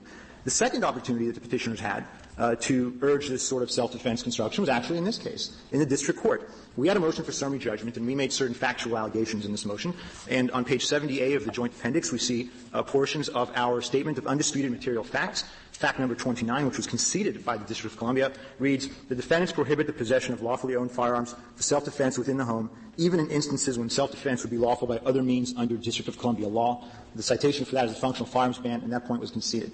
Certainly the idea that people could guess as to when it is that they might render the firearm operational is not one that the court should accept, because a person who hears a noise, a person who perhaps is living in a neighborhood where there's been a spate of violent crimes, has no idea when it is that the District of Columbia would permit her to render the firearm operational. And in fact, there is a prosecution history, not under this specific provision, but certainly under other gun prohibition laws that we are challenging here today, to prosecute people for the possession or for the carrying of a prohibited firearm, even when the police rule the shooting has been lawful self-defense, where there's no prosecution for assault or attempted murder or anything of that. You're saying that this is unreasonable, and that really is my question, because I'd like you to assume two things with me, which you probably don't agree with, and I may not agree with them either.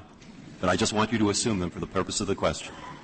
Right? Assume that there's an individual right, but the purpose of that right is to maintain a citizen army.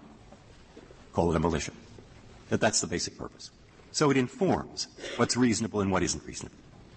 Assume, and this is favorable to you but not as favorable as you'd like, assume that we're going to decide whether something is proportionate or apply an intermediate standard in light of the purpose. All right? Now focus on the handgun ban. As I read these 80 briefs, and they were very good, I mean really good and informative on both sides, and I'm trying to boil down the statistics where there's disagreement.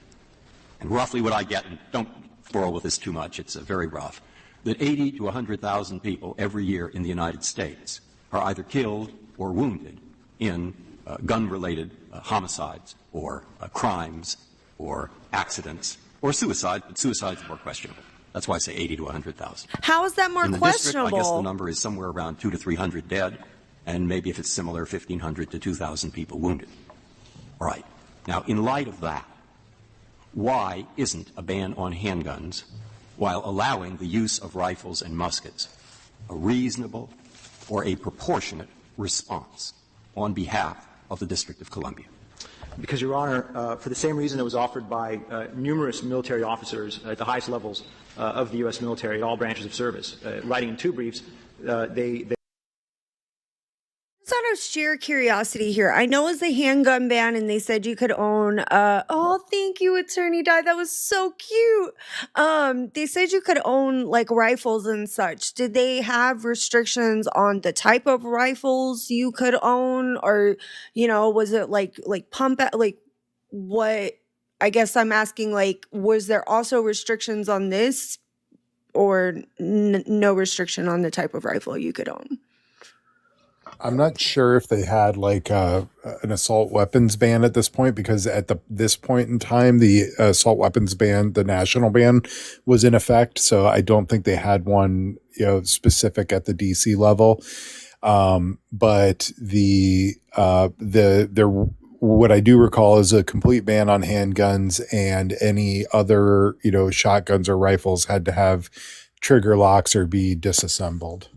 I gotcha. Okay. I was just, I wanted to make sure I was understanding, but that makes sense now that you're like, duh, the ban was in place. That makes perfect sense. So they agree with us that the handgun ban serves to weaken America's military preparedness, because when people have handguns are military arms. They're not just civilian arms. They are better prepared and able to use them, and certainly when they join the military forces, they are issued handguns. And so if we assume the sort of military purpose to the Second Amendment as an individual right, then the handgun ban, as noted by our military amici, would impede that. I read the two military briefs as focusing on the nature of the right, which was quite a pretty good argument there, that the nature of the right is to maintain a citizen army. And to maintain that potential today, the closest we come is to say that there is a right for people to understand weapons, to know how to use them, to practice with them. And they can do that. You see, with their rifles, they can go to gun ranges, I guess, in neighboring states. But does that make it unreasonable for a city with a very high crime rate, assuming that the objective is what the military people say, to keep us ready for the draft if necessary? Is it unreasonable for a city with that high crime rate to say no handguns here? Now, you want to say yes, that's your answer. Yeah, well, you want to say yes, that's correct, but I want to hear what the reasoning is, because there's a big crime problem. I'm simply getting you to focus on that. And the answer is yes, as Justice Scalia noted. And it's unreasonable, and it actually fails any standard of review that might be offered under such a construction of the individual right, because proficiency with handguns, as recognized as a matter of judicial notice by the First Circuit in Casas back in 1942, that was a handgun case where the First Circuit examined the restriction on the carrying of a .30 caliber revolver, and the First Circuit accepted, as a matter of judicial notice, that proficiency in use and familiarity with the handgun at issue would be one that would further a militia purpose. And so, this question, in answering yes, do you attach any significance to the reference to the militia in the Second Amendment? Yes, I do, Your Honor. You think that is, to understand the amendment, you must pay some attention to the militia requirement? Yes, Your Honor, we must. So a conscientious objector who likes to hunt deer for food, you would say, has no rights under the Second Amendment. He's not going to be part of the militia. He's not going to be part of the common defense, but he still wants to bear arms. You would say that he doesn't have any rights under this amendment? No, Your Honor. I think that the militia clause informs the purpose. It forms a purpose. It gives us some guidepost as to how we look at the Second Amendment, but it's not the exclusive purpose of the Second Amendment. Certainly the founders cared very much. Is it any limitation on the legislature? Is it first clause, any limitation on the legislature? It is a limitation to one extent, Your Honor. The extent recognized in Miller, where the Miller court asked whether or not a particular type of arm at issue is one that people may individually possess. They looked at the militia clause and therefore adopted a militia purpose as one of the two prongs of Miller.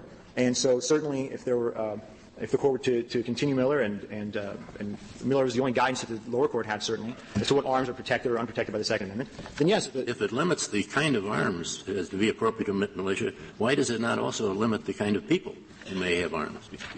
It does not limit the kind of people, Your Honor, because the Second Amendment is the right of the people, and it would certainly be an odd right that we would have against the Congress if Congress could then redefine people out of that right. Congress could tomorrow declare that nobody's in the militia, and then nobody would have a right against the government. If you were thinking of the people, what those words meant when the Second Amendment was adopted, it was males between the ages of, 17 and 45?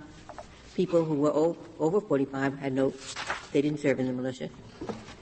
Well, certainly there were many people who were not eligible for militia duty or not subject to militia service who nevertheless were expected to, and oftentimes did, in fact, have guns. Which shows that maybe you're being unrealistic in thinking that the second clause is not broader than the first. It's not at all uncommon for a legislative provision or a constitutional provision to go further than is necessary for the principal purpose involved. The principal purpose here is the militia. But the second clause goes beyond the militia and says the right of the people to keep and bear arms. Now, you may say the kind of arms is colored by the militia, but it speaks of the right of the people. So why not acknowledge that it's broader than the first clause? Oh, we do acknowledge that, Your Honor. Why have the first clause? I mean, what's it doing? I mean, what help is it going to be? Well, it was a way in which to remind us. The framers certainly felt that a militia was very important to the preservation of liberty. The framers had just fought a revolutionary war that relied heavily on militia forces, and so they wanted to honor that and remind us as to the purpose, one purpose, not the exclusive purpose, but a purpose of preserving the right of people. It would also be simply to reaffirm that the provisions in the main text of the Constitution remained intact. That's correct, Your Honor. In fact, that view was taken by William Raleigh in his 1828 treatise, View of the Constitution. Raleigh, of course, was a ratifier of the Second Amendment. He sat in the Pennsylvania Assembly in 1790, and if we look at his description of the Second Amendment, he bifurcates it. First, he discusses the militia clause, and he lavishes some qualified praise on it. And then you were about to tell us before a course of questioning began about the other purposes that the amendment served. I want to know whether or not, in your view, the operative clause of the amendment was designed to protect in an earlier time the settler in the wilderness and his right to have a gun against some conceivable federal enactment which would prohibit him from having any guns. Oh, yes. Yes, Justice Kennedy. The right of the people to keep and bear arms was derived from Blackstone. It was derived from the common law English right which the founders wanted to expand. In fact, the chapter in which Blackstone discusses in his treatise his fifth auxiliary right to arms is entitled. That brings me back to the question, because Blackstone describes it as a right to keep and bear arms under law. And since he uses the words under law, he clearly foresees reasonable regulation of that right. And so does the case not hinge on, even given all your views, on whether it is or is not a reasonable or slightly tougher standard thing to do to ban the handgun while leaving you free to use other weapons? I mean, I noticed that the militia statute, the first one, spoke of people coming to report in 1790 or whenever with their rifles, with their muskets, but only the officers were to bring pistols. So that to me suggests they didn't see pistols as that crucial, even then, let alone now. Well, certainly they saw. What's your response is the question. I'm sorry, but that just seemed weaselly. It seems like you're ignoring just progression of technology, I guess, if you will, just 'cause. I don't know. That wasn't my favorite line of questioning. Sorry. I apologize. I'll go. Well, it gets all tangled. Hold on. Go ahead. I was going to say it just gets all tangled up because they're trying to go down this road of a new test, right? They're trying to walk down this road. And so everything they've used before is all tangled up. I think the Miller case, and correct me if I'm wrong, Law, but I think the Miller case really set out the issue between militia and personal ownership. And it took a really long time for the courts to finally figure out how to untangle that. Because, that was in the 30s, right? So I think that's part of what the reason is here, is that they're moving all over the place. That's my personal opinion.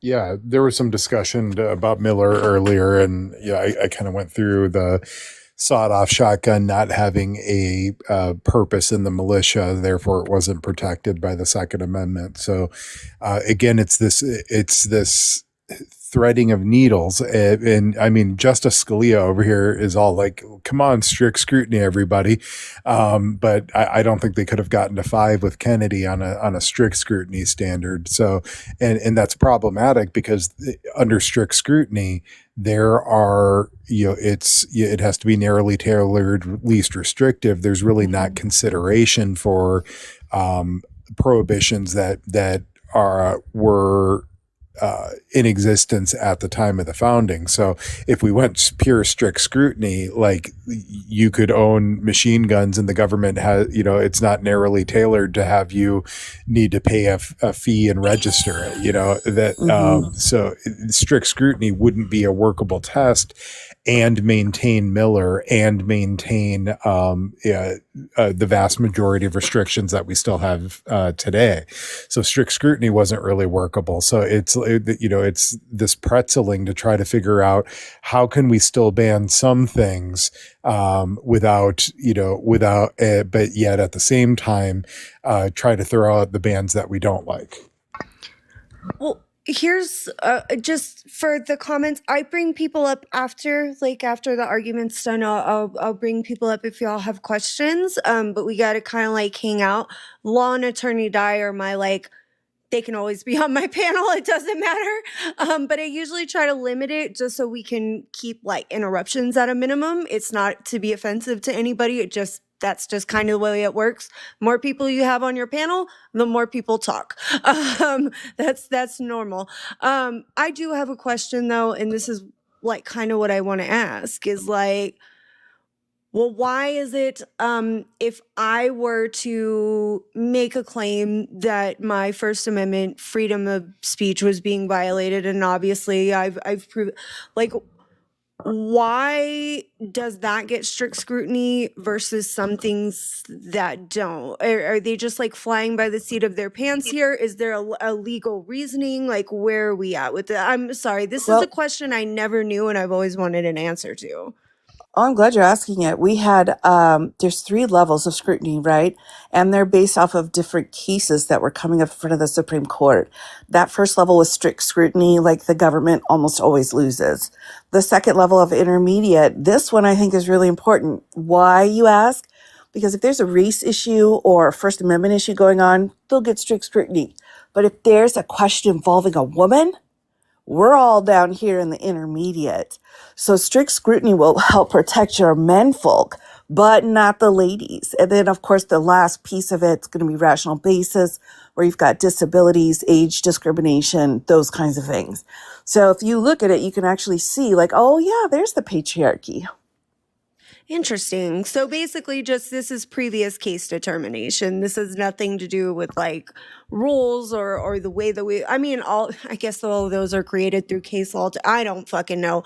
It's just a question that's always been in my head. And I'm okay, well, why do we get it on this, but we don't get it on this one? And I've just it's all case law. I've never dug into it. So I'm okay, let me ask that question. It may be a dumb question, but it's my question. So it's a great question. That's one of the first law school questions that a lot of people have when they're in law school. It's can you tell me about this again? Yeah, I remember needing to memorize the exact areas that were covered by each level of scrutiny for the bar exam, because oh yeah. You would have to trigger. You would look for okay, what issue is this? What protected class or is this involving? And then you'd have to remember what level of scrutiny, and then use that to find your answer or write your essay or whatever it was. But I think that the reason why they're doing this, because you get strict scrutiny with First Amendment's the biggest one, and that's where you can look at something and say, well, here's the restriction. Is it the most narrowly tailored? And the government almost always loses, because you can always think of a more narrowly tailored way that law could have been written to address this particular issue. So the government almost always loses on strict scrutiny. Now, if you import that over to firearms, the government's almost always going to lose, because if you say, that you can't own a F-15 Strike Eagle, you could narrowly tailor that, but then you could always think of a more narrowly tailored way that they could do that to achieve the compelling government interest. And so the government's going to lose over and over and over again until the point where, it's, only convicted felons with red hair, can't own an F-15 Strike Eagle. And I do what I want. That's where I do what I want. Right. Exactly. So I think that's why they're going through this kind of exercise, is because they want to maintain the government's right to have some level of restriction, recognizing that there were restrictions on the right to bear arms at the time of the founding, at the time of the Second Amendment, without going. Now Scalia's over here going like, yes, strict scrutiny, let's go. I was going to say, he's the one that kind of like formulates how to kind of walk through this dangerous path. Yeah. And he had some interesting views about bearable arms, being the litmus. So it wouldn't protect something, like, thermonuclear warheads or large arms, artilleries, things like that. So he looked at the Second Amendment as only protecting things that you could, hold in your hands. But then you've got Breyer. Think that's that unreasonable, though. Like, bear, at least contextually, the way I would see bear arm is like to hold it, to be able to utilize it. Like, that makes sense. Yeah, it's a very Scalia approach. And then you've got Breyer on the other side, who is ever the consequentialist. He wants numbers and stats and data and wants to use those to formulate the opinions. But when you're talking about enumerated rights, and, this isn't to say that, the Second Amendment isn't open to adjustments and modernization. I think, that's not an unreasonable thing to look at. But when you're talking about enumerated rights, I don't think you can get into a statistical analysis. If you start going down that road, there's a lot of terrible things that, people on the far right side of the aisle could use to take away some really fundamental rights from people. I gotcha. All right. Well, thank you guys. We'll get back into it. And let's see. We've got I think we're at 1 hour, so we got 30-ish minutes left. Ban. Arms are not appropriate for civilian use. There's no question of that. And they're not appropriate to? They're not appropriate to civilian use. For example, I think machine guns. It's difficult to imagine a construction of Miller or a construction of the lower court's opinion that would sanction machine guns or the plastic undetectable handguns that the Solicitor General spoke of.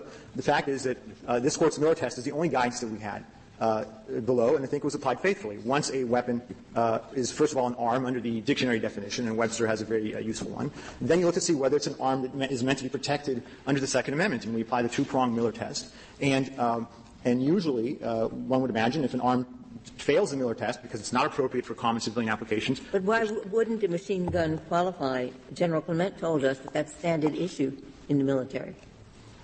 But it's not an arm of the type that people might be expected to possess commonly in ordinary use. That's the other aspect of Miller.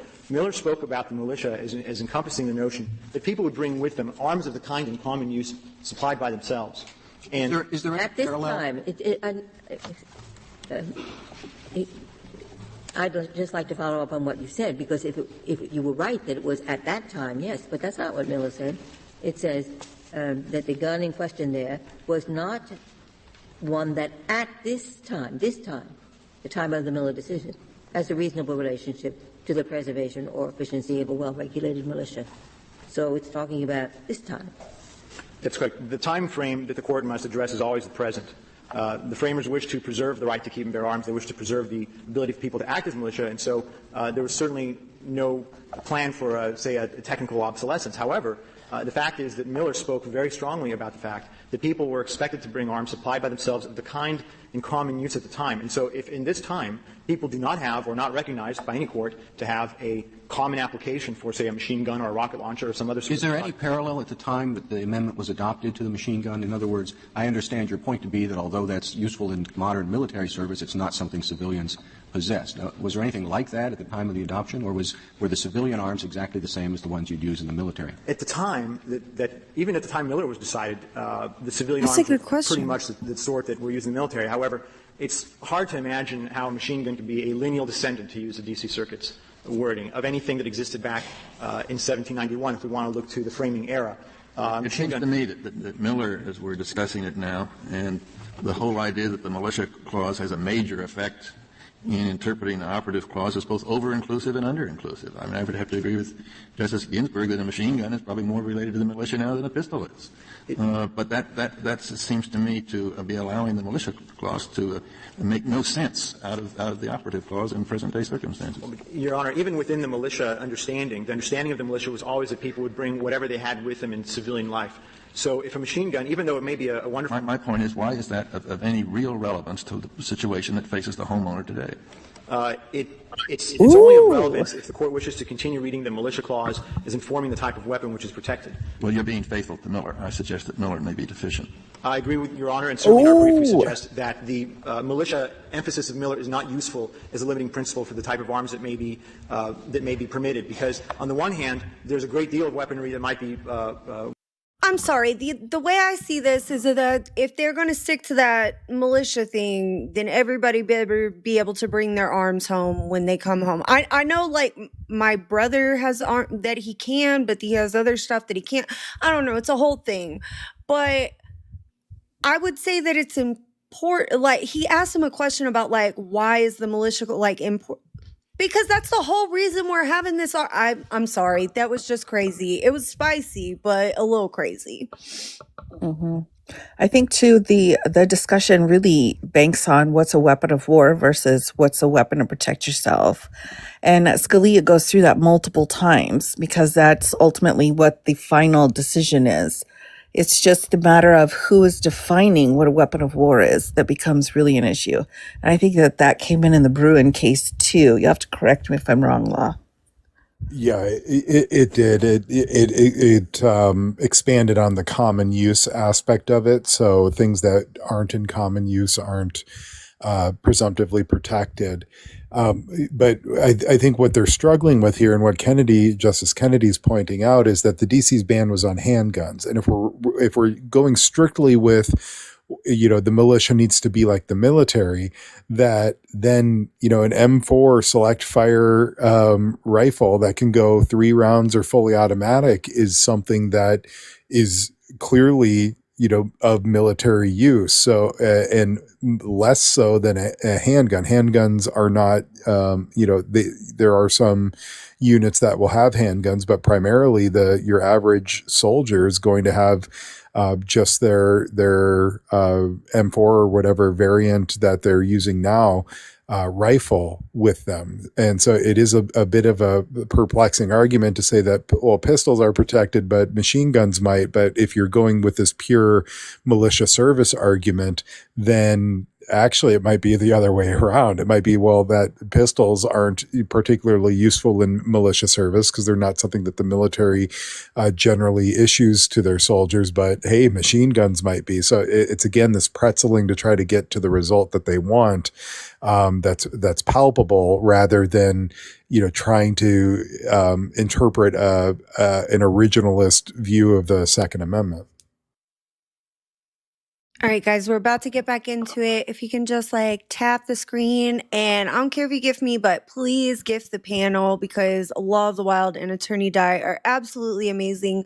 They deserve all the gifts for being in here and telling us all the stuff about this case. We love them for that. Go ahead and give them a gift, and we will get back into it. Wonderful for military duty, but is not appropriate for common civilian use, which would not be protected even under the Miller test's first prong. And on the other hand, everything that civilians today might wish to have in ordinary common use, handguns, rifles, and shotguns, are militarily useful weapons. So we de-emphasize the military aspects of Miller as being ultimately not very useful guidance for courts. And the better guidance would be to emphasize the common sense rule that I think judges would have really no trouble applying, and we do this all the time in constitutional law, to simply make a decision as to whether or not whichever arm comes up at issue is an arm of the kind that you could really reasonably expect civilians to have. Why? No, you say keep and bear. I mean, I think you're on to something here, because you say let's use our common sense and see what would be the equivalent today. Fine. If we know that at the time, in 1789, Massachusetts had a law that said you cannot keep loaded firearms in the house, right? And you have to keep all the bullets and everything and all the powder upstairs. Why did they have that? That wasn't the law. To stop fires. Bad form. Because it's dangerous. They didn't have fire departments. Now we do, or they weren't as good. We now have police departments. And the crime wave might be said similar to what were fires then. And therefore applying a similar kind of thing, you say, fine. In 2008, I was going to say. Loaded, but not loaded. You had to keep powder upstairs because of the risk highlighted of fire. On Breyer. So today, roughly. Okay. You can say no handguns in the city because Sounds of the risk very of crime. similar. Things change. But we give in both instances, then and now. He didn't earlier, for the but city he does and now. to work out like what's reasonable in light of their problems. like he's got Certainly something in his a way of throat. approaching The legislature has Couple of beers later. a great deal of leeway in You're also regulating sped firearms. up, There's no too, dispute so about he that. sounds a little However, different. I wouldn't draw that's a true. I complete didn't analogy even think between about the that. Boston Thanks, fire Flo. ordinances that Your Honor notes and the functional firearms ban. First, even the Boston firearms ordinances did not include handguns, actually. At the time, the word firearm was not understood to include pistols. General Gage's inventory of weapons seized from the Americans in Boston included some 1,800 or so firearms and then 634 pistols. Nowhere in the Boston Code do we see a prohibition on keeping loaded pistols in the home. And certainly, the idea that that self-defense is a harm is one that is foreign to the... No, not self-defense being the harm. And I agree with you that the firearm analogy floats up there, but it isn't going to decide this case, the Massachusetts statute. I agree with you about that. What you've suddenly given me the idea of doing, which I'm testing, is to focus not just on what the kind of weapon is. Oh, it does scary sound how much it sounds like or a machine gun, but look to see what the purpose of this regulation is. Right? And does it make sense in terms of This is almost super creepy right now that you pointed it out and I can't stop hearing it. Let's look at those military briefs. I know. I was like, I had the year wrong, too, so I was like, what? Some kind of right I feel ya. to keep trained in the use of firearms, subject to regulation. We have regulation worried about crime. Back to my first question. Well, back to Your Honor's first question. We don't agree that the military purpose is the exclusive purpose of the Second Amendment. And we also don't agree that it could be a reasonable regulation or under any standard of review to prohibit people from having functional firearms in their own home for purposes of self-defense. You don't even agree that Massachusetts was subject to the Second Amendment. Well, originally it was not. But what we've seen with the 14th Amendment, and we've seen the... But at the time we're talking about the firearms in the home ordinance, when was that? 1783, I believe, is the statute. How do you explain the fact, if you include self-defense, that only two states, Pennsylvania and Vermont, did refer to self-defense as a permissive justification, and all the others referred to common defense or defense of the state? So, and in the Articles of Confederation and the Constitution itself, there's no reference to self-defense. Your Honor, the state courts interpreting those provisions that you reference had a different interpretation. For Thank example, you, in Attorney Dye. You're so sweet. 1895. I'm talking about contemporaneous with the adoption of the Second Amendment. Well, at the time, we haven't seen state court decisions from exactly that era. Just the text of the state's constitutional provisions. Two of them refer to self-defense. The rest refer only to common defense. Is that not correct? On their literal text, yes, but judges did not interpret them that way. For example, in North Carolina. I understand that the judicial interpretation sometimes is controlling and sometimes is not. But the text itself does draw a distinction, just as the Second Amendment does. It doesn't mention self-defense. Yes, While I might not is, mention Stevens. self-defense, it was clear that the demands that the states made at the ratifying conventions were for an individual right, and Madison was interested Well, if you look at the individual rights, I suppose you start back in 1689 in the Declaration of Rights in England. And the seventh provision that they talked about said that the subjects which are Protestants may have arms for their defense suitable to their conditions and as allowed by law. Now, do you think the term suitable to their conditions limited the number of people who had access to arms for self-defense? It was in England, but that was criticized by the framers. St. George Tucker's edition of Blackstone. So you think that the Second Amendment is a departure from the provision in the Declaration of Rights in England? It's quite clearly an expansion upon it. So that's not really you would not confine the right the way the English did then? I think the common law of England is a guide, and it's always a useful guide because that's where the where we look to interpret. It's useful for such purposes as what keep and bear arms means and things of that sort. It certainly is, Your Honor, and it's also useful to see how they certainly didn't want to preserve the kind of militia that America had, which was a militia separate from the state, separate from the government, which enabled the revolt against the British. That's correct, Your Honor. Is there any record evidence that the anti-federalist objections to the Constitution that ultimately resulted in the Second Amendment were premised on any failure to recognize an individual right of self-defense or hunting or whatnot as distinct from being premised on concern about the power of the national government under the militia clauses in Article 1? Yes, Justice Souter. If we look to, for example, the demands of the Pennsylvania minority, the anti-federalists there, who were extremely influential, they couched their demands in unmistakably self-defense terms. And in fact, they added a. No, but they didn't limit it to self-defense. I mean, what provoked it, as I understand it, was concern about the militia clauses. And you're certainly correct. I agree with you. Pennsylvania went beyond that. It was one of 3 states, as I understand, that did go beyond it. But the provocation for getting into the subject, as I understand it, was in each instance, including Pennsylvania, concern over the national government's power over militias under Article 1. Justice Souter, we wouldn't see the history that way. Certainly, there's agreement that the militia clauses in the Constitution were controversial.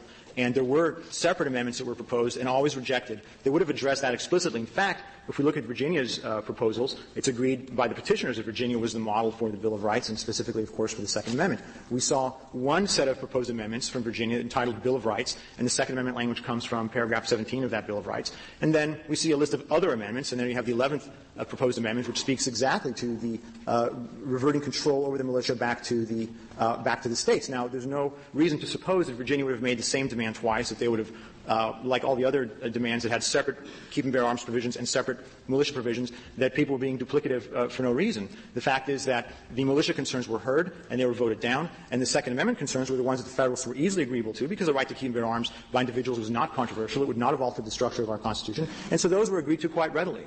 Why isn't the trigger lock provisions that are at issue here, why aren't they similar to the various provisions that Justice Breyer mentioned, like the gunpowder restriction? In other words, for reasons of domestic safety, they said you can't store the gunpowder anywhere but on the top floor. Why isn't the You're so sweet, modern trigger Attorney lock Dye. provision Thank similar to you. those? Well, it's not similar because the modern trigger lock provisions are aimed squarely at self-defense in the home. There is no risk today that the kind of powder we use. Well, there's always a risk that the children will get up and grab the firearm and use it for some purpose other than what the Second Amendment was designed to protect. Oddly enough, a child could access a firearm that's stored consistently with the district's law. That is, a firearm which is disassembled and unloaded. Nothing would prevent the child. Well, right, but I mean, that you don't necessarily expect a young child to be able to reassemble the pistol. That's true, Your Honor. However, better safe storage approach is one used by the majority of jurisdictions, I believe, that do have such laws, which is to require safe storage, for example, in a safe. And that is a reasonable limitation. It's a strict scrutiny limitation. Whatever standard review we may wish to apply, I think, would encompass a safe storage provision. But this is not a safe storage provision because we have specific exceptions that allow you to actually use the firearm in recreational shooting and also in a place of business. And we have litigation history from Washington, D.C. that tells us that we are not supposed to have an operable firearm for purposes of self-defense because they simply do not trust people to defend themselves in their own home. And self-defense is the heart of the Second Amendment right. That is what Blackstone was getting at when he spoke of the Fifth Auxiliary right to arms because it protected the right of personal preservation. You say that the right of self-defense was the heart of the Second Amendment, in your view. Strangely, that some provisions suggested that and were not accepted by the authors of the Second Amendment. Which provisions were those, Justice Stevens? Pennsylvania. Well, Pennsylvania's provision was certainly influential. Remember, Madison was trying to mollify the anti-federalist concerns. The Second Amendment is clearly addressed to Pennsylvania and New Hampshire and New York and all these other states that were demanding a right to keep and bear arms, and it was always understood to be an individual right because that is the way in which the right was violated by the British in a war, a revolution that occurred not too long ago. And Law or Attorney Dye, do you want to go over Blackstone? I just don't know enough about it, and that's not something I can help Brandy in the comments understand. It's just a series of treatises on the law. So they're written by various legal scholars and would be released in edition. So it would be, if you've heard of Black Law Dictionary, it's kind of like that, but more expansive about particular legal topics. So it was influential commentary. It started in English laws, and then it was kind of carried over to the colonies to offer opinions and analysis of legal topics. Yep, especially at the time. But we do have the Federalist and Anti-Federalist rules. I think it's essays. I think it's really important when you go through those Federalist papers and you take a look, because, everybody does that all the time, that you go into the Anti-Federalist place and see what they're doing. A lot. Like, Mhm. honestly, I didn't agree with all of them, but some of the anti-federalists were the most interesting motherfuckers. Like, I'm not even gonna lie. What is his name? Is it Patrick Henry that I'm thinking of right now? Yes. Very Give me liberty or give me death. Yeah, Yep. very interesting stuff. Not enough people pay that attention. Okay, we'll go back into it so we can finish up and let everybody get on with their night. Sorry, guys. These are long. I'm finishing. Thinking of your exchange with the Chief Justice, and think of the trigger lock in your view and what the question was. I don't know how well trigger locks work or not, but do you want thousands of judges all over the United States to be deciding that kind of question rather than the city councils and the legislatures that have decided it in the context of passing laws? I mean, isn't there an issue here? Hold on, Lo. Let me pause you. What you got? Just agreeing with Di that it is important to read these as well as these. That's So right. Very important. Yeah, a lot of people will go over federal, and I don't know how to change the box back. Damn it. Oh, wait. I think I did it. Yes, I did it. Yay. Yeah, enough people you gotta look at everything, man. Like, the Federalist Papers are great, but there's also other stuff too. So, and what was interesting is the whole Bill of Rights was to quell the anti-federalists. The anti-federalists were concerned about the Constitution consolidating too much power in a central federal government, and the states didn't agree to ratify the Constitution except for a promise that there would be a Bill of Rights introduced. And so Madison never thought that there needed to be a Bill of Rights. He thought that the Constitution was fine as it was, but in order to get ratification of the Constitution, they had to fulfill this promise that was largely driven by anti-federalists to guarantee that a Bill of Rights would be incorporated into the Constitution. listen, one of the best skits ever on Saturday Night Live is the one where they're doing the convention and they're like, what should the Second Amendment be? And Walter Goggins is like, guns. Like, I'm sorry. I know it's way off, but it's so hilarious. And if you haven't seen it, go watch it because it's funny shit. Okay, are we ready to get back into it? Let's do it. All right. Courts make the kinds of decisions about who is right or not in that trigger lock argument.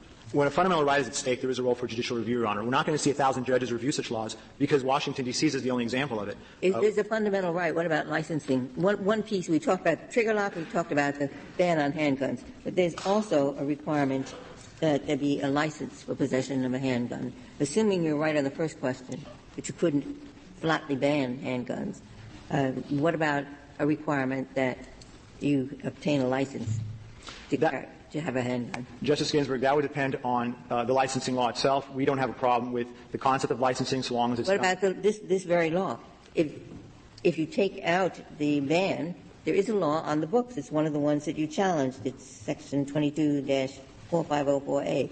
Wouldn't that be okay? Would that be okay? Did you have to have a license? Yes, so long as the licensing law is not enforced in an arbitrary and capricious manner, so long as there are some hopefully objective standards and hopefully some process for it. It says you have to get a license if you want to possess a gun. What kind of standards? It just says you have to have a license. Well, the government could set reasonable standards for that, Your Honor. The government could require, for example, knowledge of the state's use of force laws. They can wasn't an issue in this case not that you couldn't get a permit, but that they wouldn't issue it. Like, they did have a permit available for handguns. They just didn't issue it at all, basically. That was Bruin. We only want to give licenses to people who look a certain way. Or yeah, Bruin was the one with that big question in it. Open Thursdays at 3 in the morning. I mean, it all depends on the implementation. And what about age limits? Got to be over 18 or you've got to be over 21 to get a license? Well, certainly the age of majority issue is an appropriate one. I don't think there's a problem with requiring a majority age, 18 and then 21 for rifles. Is the age limit necessarily the same nationwide? I mean, maybe 16 in Wyoming makes more sense than 21 in the district. Courts would have to examine those at some point. The Oh, government would have to look at the registration circumstances that certificate. confronted Okay. and enact. Sorry. Up to some point, an age limit. I think it would be very difficult to have an age limit that goes beyond 21 because that's the majority age for most things in the United States. And in fact, we have the voting rights cases from the late 60s where. May I ask this question? Are you in effect reading the amendment to say that the right shall not be unreasonably infringed instead of shall not be infringed? There is that inherent aspect to every right in the Constitution. That is, so we can, consistent with your view, we can simply read this: "It shall not be unreasonably infringed." well, yes, Your Honor, to some extent, except the word unreasonable is one that troubles us because we don't know what this unreasonable standard looks like. You wouldn't put it that way. You would just say it is not being infringed if reasonable limitations are placed upon it. That's another way to look at it, Your Honor, certainly. I assume you would define reasonable in light of the restrictions that existed at the time the amendment was adopted. Those restrictions. You can't take it into the marketplace was one restriction. So that would be the lineal descendants of the arms, but presumably they're lineal descendants of the restrictions as well. Framing our practices would inform the kind of restrictions that would be accepted, but even beyond that, they also inform the contours of the right. In the Fifth Circuit, for example, we have the Emerson decision now for 7 years, and the way that that court has examined the Second Amendment when they get these felon in possession bans and drug addict in possession challenges, what they say is these people simply are outside the right as historically understood in our country, and that's a very important aspect to remember, that the Second Amendment is part of our common law tradition, and we look to framing our practices and traditional understandings of that right to see both the reasonableness of the restrictions that are available as well as its contours. Can we also look to current conditions like current crime statistics? To some extent, Your Honor, but we've certainly seen a lot of. Can they consider the extent of the murder rate in Washington, D.C. using handguns? If we were to consider the extent of the murder rate with handguns, the law would not survive any type of review, Your Honor. All the more reason to allow a homeowner to have a handgun. Absolutely, Your Honor. That was not the question is whether they may consider those statistics, and I take it your answer is yes. While those statistics might be considered in some way, the fact Only is got that about at some point 10 there's more no minutes, judicial review, guys. and you can't simply grab a statistic. And some of the statistics that were used here are very weak. For the and argument, sorry. Studies that have been rejected by the National Academy of Sciences repeatedly. I mean, we don't really have – it's hard to say that this law is – I think I don't want you to misunderstand my question. My question is that by looking to the statistics, I'm not suggesting that there is only sort of one reasonable response to them. I want to know whether the policymaker may look to them, and I take it your answer is yes. To some degree, yes, policymakers have to be informed by what's going on in order to make policy. However, there are constitutional limitations enforced by courts that are going to limit those policies. And when you have a ban which bans 40% of all weapons that are the type of weapons used by civilians, 80% of all self-defense occurs with handguns, when you have that kind of ban, the functional firearms ban, these are extreme measures. And they may be, but I just want to make sure you're not making the argument that because there was not a comparable homicide rate, or for that matter, a comparable need for self-defense, from handgun use in 1792, that they are 1790, that therefore the statistics of today may not be considered. You're not making that argument. No, Your Honor. The fact is that we can always debate these things, but the object of the Bill of Rights is to remove certain judgments from the legislature, because we can make policy arguments, normative arguments, about many provisions of the Constitution.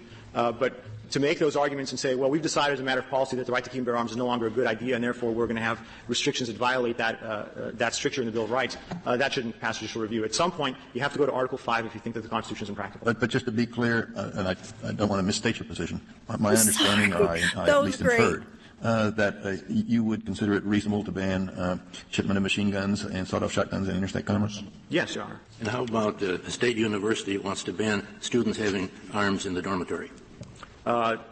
Certainly that creates some sort of an evidentiary record. Conceivably, that's the bare fact. That's the state regulation prohibits students from having arms on campus. We would have to You'd have to think do some about fact finding. It's something that might be doable, but again, that's so far from what we have here. We have here a ban on all guns for all people in all homes at all times in the nation's capital. That, quite simply, is too broad and too sweeping under any level of review. Thank you, Mr. Gura. Mr. Dellinger, 10 minutes. Rebuttal.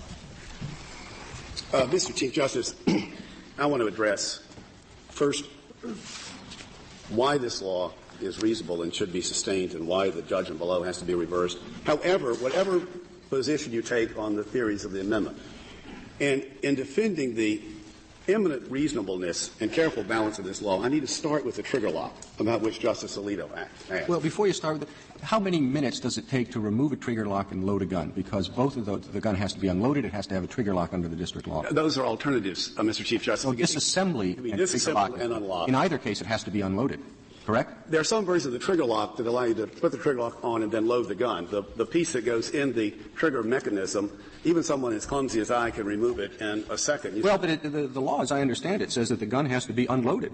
So under your hypothetical, I assume that would violate the district's law if the gun is still loaded. It's a question of where you put the parentheses. I read that as disassembled and unloaded or under a trigger lock.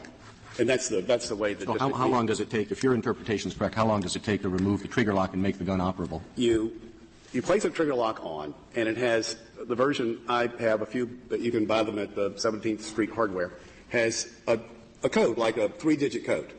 You turn to the code and you pull it apart. That's all it takes. Even someone, it took me 3 seconds. Next to your bed, so you can turn the knob and 3/22/95. So somebody, well, is it like that? Is it a numerical code? Yeah, you can have one with so then you turn on the lamp, you pick up your reading glasses. Let me tell you, that's right. Let me tell you why, at the end of the day, this doesn't matter, for 2 reasons. The less it may not matter, but I'd like some idea about how long it takes. It took me 3 seconds. I'm not kidding. It's not that difficult to do it. That was in daylight. The other version is just a loop that goes through the chamber with a simple key. You have to have the key and put it together. Now, of course, if you want to have your weapon loaded and assembled, that's a different matter. But here's where I want to address the trigger lock. Here's why it doesn't matter for the handgun law. The district believes that what is important here is the ban on handguns. And it also believes that you're entitled to have a functional, usable weapon for self-defense in the home, and that's why this is a very proportionate law. Well, if it's proportionate, in other words, you're saying your interest is allowing self-defense in the home. That's yes.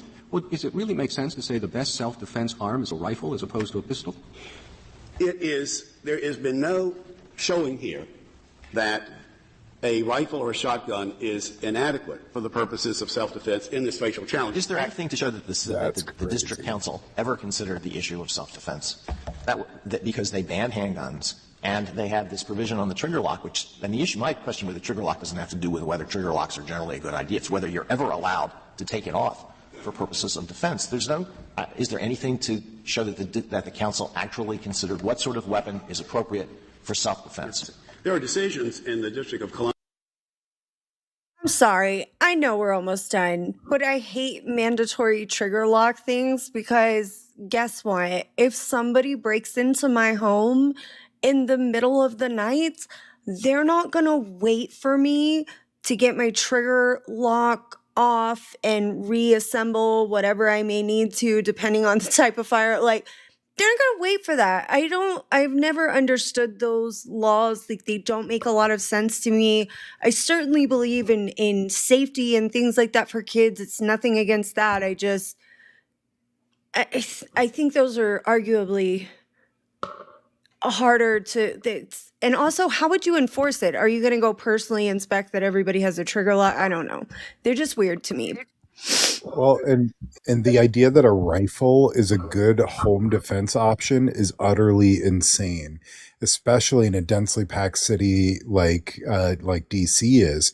If you shoot a rifle, it's going through a person, through the wall, through the neighbor's wall, and it's going to end up, in your neighbor 3 doors down the refrigerator. It's a tremendous amount of muzzle force. Now, shotguns are hands down like the best home defense weapon, but it's very easy to get a safe that can hold a handgun for self-defense.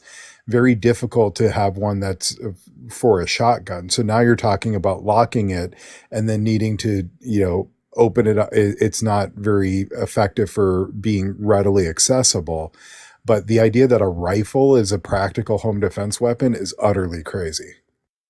Yeah, no, I mean, I'm not like, I know some people prefer it. Like, I think I have a rifle in my closet and I have never used that thing. I think I got it years and years ago and just, never really messed with it. But like, I have a little safe next to my bed that has like, a little fingerprint on it. Also, it's keys and all that other dog shit. But, just in case something goes wrong. But yeah, like it's very easy to keep those safe and not, around children, if you will, like just open and ready to go. So Well, and I think too, sorry about the background noise. I think too, we're getting into a new era. It wasn't necessarily the Crumbly case, but it was the one that came right after, where the parents were actually getting charged and held accountable for the weapon that their kids were using to harm others. This is like the first time ever. I can't remember the second people's names though. But yeah, I mean, if you're giving a weapon like that to your kid and they go cause a lot of damage, courts are like, all right, one at a time, we'll see how it'll work. I think if you readily made weapons available to your child and absolutely exercise good faith to make sure that they couldn't gain access to them, I will say this, and I don't care. Like, I think, charge the parents. Like, I have no problem. Like, the Crumblies, I think it was, that they, allowed their son to, know where this is, and it's in a side drawer, and there's no real protection going on here. Yeah, fuck them. Charge them. I'm cool. Was it the Appalachia shooter in Georgia that was the second one die? I can't remember. It was a dude, though. The father of the kid, and the kid went kind of crazy. That's the Georgia case. Could very well be. I remember him too, and his was even more egregious than I think the Crumblies, but both were pretty bad. Listen, if you want your child to have an arm that they are able to go to the range with you and hunt and things, I'm cool with that. I'm not a ridiculous person, but I think if you make no ability for your children to not know what they are, know how to handle them safely, and then also that they don't have ready access to them.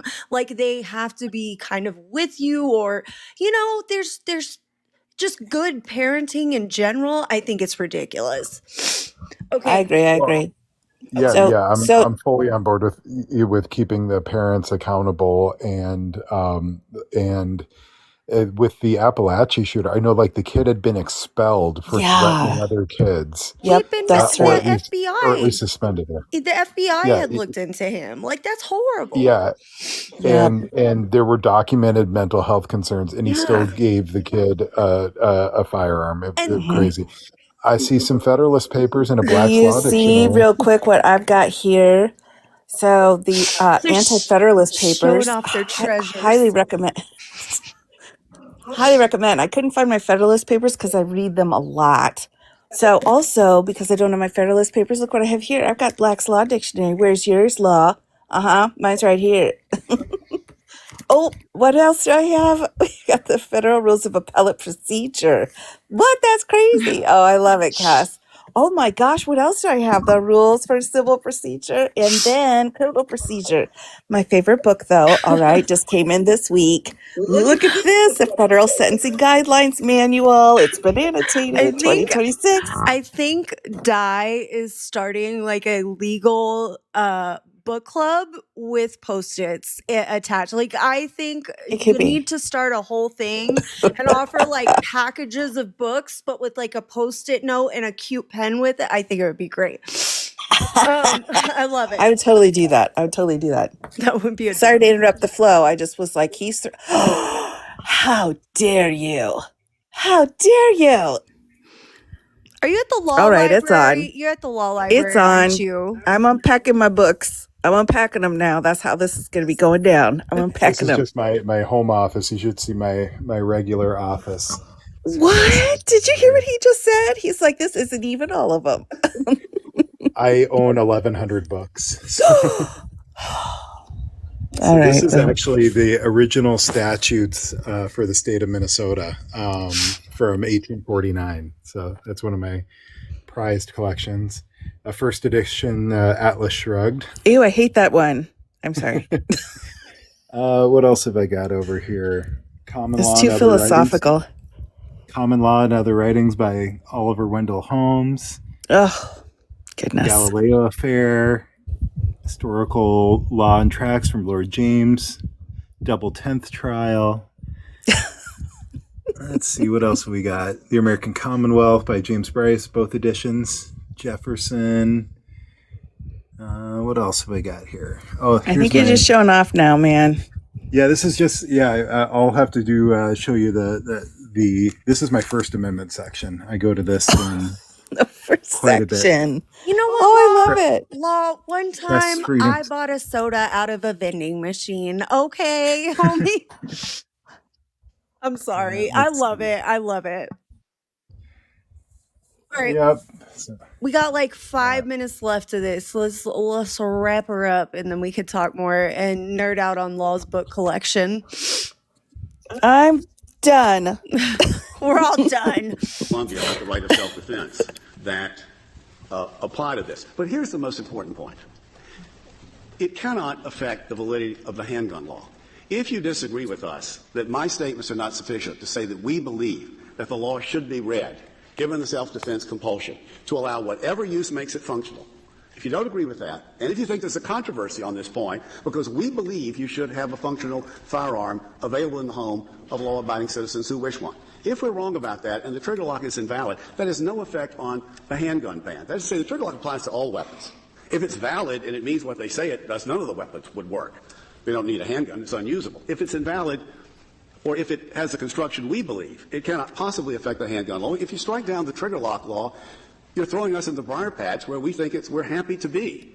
If all we have to do is to make clear in the trigger lock law what we have said here today, that it's available for self-defense. It's a related point. Do you understand the carry ban to apply if you carry the firearm from one room in the house to another? That only applies if it's unregistered. Now, you can't register a handgun. You can't carry a handgun, but that's because its possession is prohibited.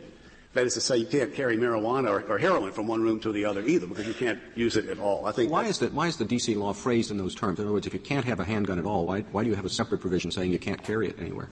Well, it's the carry provision. You cannot carry unregistered firearms. That's just a general requirement that firearms be registered. You're not allowed to register handguns. Is the mechanism by which they are prohibited. Now, here is to address your question about why a ban is unreasonable. The one thing we know the Second Amendment is not about is it's not about the interest of collectors. Some people collect guns the way they do stamps.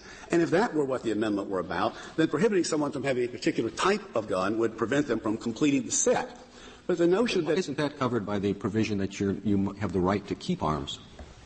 Well, the word keep can encompass every use of an arm, and that's why it provides no limit at all unless you read it in combination with keep and bear, and that in combination with well-regulated militia. You mean you can't have any more arms than you would need to take with you to the militia? You can't have you can't have a turkey gun and a duck gun and a 30-06 and a 270 and different hunting guns for different. What the fuck was that? I mean, a state could say. Of course, you can do that. You can have a 12 gauge in a district like the district that allows that, as every state does. There are. Is he the first to deliver the Republican argument of if you don't like it, move? I love it. For insisting on Justice Scalia's suggestion that you need a number of guns. You have argued, it seems to me, that the district or a government could prohibit just what he said unless you needed one to take to the militia. I do not know why that would pass the reasonableness scrutiny that this law would, because a powerful, overwhelming case can be made that you're eliminating the one type of weapon. This law is designed only for the weapon that is concealable and movable, that can be taken into schools and onto the metro, can be easily stolen and transmitted among children. I'm asking about the constitutional standard you apply to a hypothetical statute which would prohibit the guns Justice Scalia described. What is your position as to the validity of such a hypothetical law? You would apply this standard. You would ask whether the ban is one that's carefully balanced the considerations of gun ownership and public safety. I don't see how, once we're in the land where there is a right, there's a far weaker case if there's any need for public safety to limit the number of guns one has. Here, there is an overwhelming case, and we are talking. Okay, but this is, I'm sorry. Let me finish and I'll ask my question. I'm sorry. About local legislation. I know, Justice Kennedy, that you would be concerned about a national government which sets a single standard for rural and urban areas, for east and west, north and south. Here you have legislation that is adopted by a group of citizens in the district operating under the authority of Congress, but it is local legislation. And if it's still good law, that states and local governments across the country can strike these balances, as they have, it would be deeply ironic to preclude the District of Columbia as being the only place that could enact legislation free of the strictures of the Second Amendment. And when you ask about the statistics, what is critical here is not to apply the kind of categorical standard the court below did, or a kind of strict scrutiny that would strike this law down. This is an area, unlike areas where government regulation is presumptively illegitimate. This text contemplates regulation of inherently dangerous weapons, and where the great battle over methodology, to which Justice Breyer replied in these briefs, indicates that this is the kind of right where you have disputes among experts. It's a kind of right where, even if you recognize it, deference needs to be given to the legislative resolution rather than have courts try to decide how best to resolve the statistical and methodological debates. Thank you, Mr. Chief Justice. Thank you, Mr. Dellinger. The case is submitted. Okay. This is my question. What is public safety and what is the danger of public safety? Like, if you're establishing it that way, is it 1? Is it 10? Is it 30? Like, how are they establishing it? We still, and I hate this because I know these are stupid, but I think they're comparable arguments. We still have cars on the road despite car wrecks. I don't understand, how they're getting the efficacy for the public safety thing. You can certainly assume that if you ban certain things, less things will happen. Sorry, I didn't mean to hit my mic. Less things will happen. But when cities are enacting stuff like this, where are they getting this from? This is not to say it bothers me when people make a huge public safety claim. But what is their version of public safety, if that makes sense? Sorry, that was probably badly worded. I apologize. No, I don't think it's terrible. This is the problem with the Second Amendment and the fact it's an enumerated right, not a piece of legislation that could be modified to adapt with the times, is that it has to be treated like the other rights, for better or worse. And we don't tell somebody that their speech is especially egregious or especially dangerous, or inciting, as long as it's not imminent lawless action, to the point where we ban everybody from speaking. If somebody goes over the line, we go after the person who went over the line. We don't create a law that says nobody can come close to the line. And until we can get some constitutional amended modifications, it's difficult to do that. And too often, if you're trying to introduce a balancing test, it's treating that right as different than the other rights. And this isn't to say that, I don't believe that regulations are necessary or whatever. It's just, this is the kind of fucked up situation that we're in with the Second Amendment's placement in there. And I'm just not a fan of making arguments that are highly subjective, and using statistics and things like that. It opens the door for things to go very bad for other things. I mean, all of you have heard, the repeated arguments from, when Charlie Kirk was made, and now they're being echoed by others, that 13% of the population is responsible for 50% of the crime. If that door was opened up, that, numbers can justify restrictions, then people on the far right extreme would utilize that to do some pretty atrocious things. So I agree. I'm always tentative to try to justify public safety policy merely on statistics and not measurable outcomes.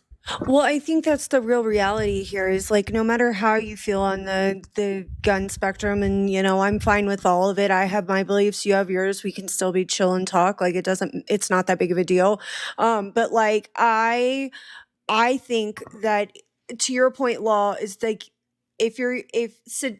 when you use these numbers subjectively, right, you can start justifying disarming like the trans community, which the Trump administration, I believe, already looked into. It was either earlier this year or last year, because one trans shooter, I believe it was the Minnesota one, I believe.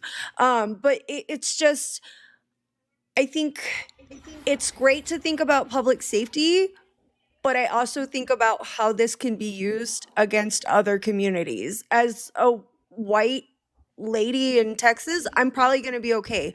Other communities may not be. So that's my thought on it as well. And I think a lot of times our legislation does take that moment. Is it going to be a shield or a sword, right? Is this how we're going to go forward and harm people, or is this protective? And right now, that's a huge question. It's really difficult to get any answers on, quite frankly. Well, you look at the 94 crime bill, for example.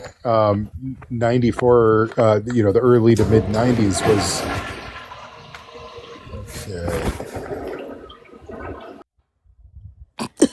Sorry, what the hell was that? That was a toilet flushing. I'm sorry. Like I got stuck. My screen wouldn't move, and so I just heard it. Like I was like, "What the fuck?" Right in the middle of what you're saying, Law. Okay. Yeah, I didn't think it was that bad. I would agree. It was great. Wasn't that bad? Was great. Rude. It was not a flush. We got you, Law. Yeah.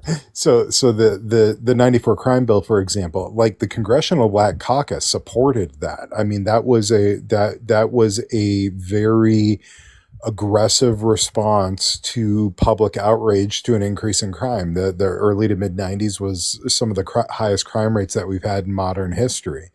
And it was a response to that, but it led to some really egregious outcomes that, with the benefit of hindsight, we said, okay, we did not think that through fully. And so that's why I'm always hesitant, because it's always marginalized communities that pay the price. And I see this in my practice.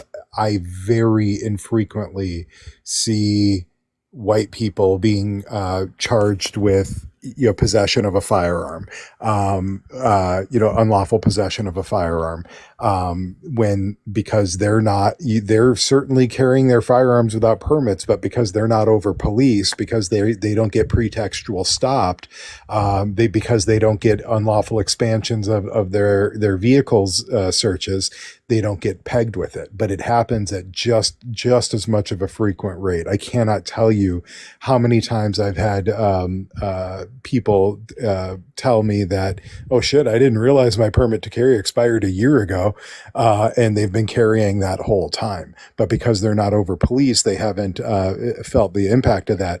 Where I just had a case where, thankfully I got a dismissal because I made a Bruin challenge, of all things, nice. of a single That's woman. a banger. Who had a loaded firearm in the trunk of her vehicle. And they said that she was carrying it, and I made some arguments that she wasn't carrying it because it wasn't on or about her person. And once I invoked Bruin, which now put the onus on the state to justify the constitutionality of the prohibition that was being used, they just dismissed the case instead of prosecuting it. But she was a poor Black woman who was given a firearm because she was the subject not the subject, but the petitioner for a harassment restraining order against a violent family member. So she was borrowing this, or was given the firearm, had it in her trunk while loaded. Cops pull her over. They ask, mind if we search the car? She says, sure, I've got a gun in there. She didn't have one in the chamber, but she had a magazine in the firearm, and they wrote her up for unlawful carry. It's like, those are the people that are getting these charges. So I'm always weary when we want to do these broad sweeping public safety minded restrictions, because I know the communities that are going to be disproportionately affected by it. Well, I just wanted to say this real quick. If you ever think that the government wouldn't put stuff in place just to and I mean, I don't know how you could with American history, but this is on the Second Amendment stuff. If you don't think that the government just maybe wouldn't like a skin color and want to ban people from owning, go look at what they did in California as a response to Black Panthers. Like, please go look at that. This is not new. It's not even that old. Like, this is the last 100 years of history, and some of those dinosaurs are still fucking sitting in Congress and the Senate and everywhere else in your government. So, sorry, I just had to go off on my tangent. Please go ahead, Attorney Dye. Oh, no, I love your tangents. I'm only here for tangents. I don't want anything that's not one, okay? I just think, I don't know. It's such a tough situation. One of the things, though, that I worry about is that we are so overwhelmed and bombarded with so much information. We're not getting the stories of people harming, in the schools and the other kind of situations going on. And if we put that on the back burner while we're trying to just like survive all of the crap right now, I worry about how much is going to happen, because I think one of the reasons we get to have this conversation is because we can see how the bad people went in and hurt people. I think that that's really a key piece. So I think responsible rules, I would agree with, absolutely. And people who are happy to be Second Amendment people have also agreed with like just reasonable, right? I think that's a great idea. I'm not sure if we're going to get there, but I tell you what, if we don't calm things down in this country, and I'm just going to say this, we're going to have some problems here with the situation in the 2A. Well, and that's like, oh, go ahead, Law. I'll go after. No, by all means, it's your show. Oh, I was going to say, that's why I like attacking more core issues. I don't love the idea of running and screaming that we need to ban it or somehow, make it illegal. I think a big way that we don't show up is we just don't care for our society at all. We don't have universal health care and mental health care, and we don't have school violence prevention teams in every state, and we don't have baseline level things to make sure just people aren't in poverty. Poverty is related to all crime, not just gun crime, not just mass pew-pewings, but all crime. And I think like we start there and we see a better long-term outcome. And I realize that reactive sort of bans seem great, but I think to Law's point, it starts getting into okay, well, what are we going to get next? So, we all conceded and we let you take our ARs, Democrats, because we wanted a safer society. But to like Law brought up the Charlie Kirk thing about the 13% commit 50% of crime. Oh, now we just want to take them all away from BIPOC people. And I know that's a slippery slope fallacy, and I fully understand that. But judging by just the mass amount of bullshit our government does, I don't know that I'm wrong in thinking that way, if that makes sense. Please go ahead, Law. And then I want to let Marshmallow in. Sorry, guys. It's not always a slippery slope when you can look behind you and see the 20 slippery slopes that you've already gone down. Amen to that.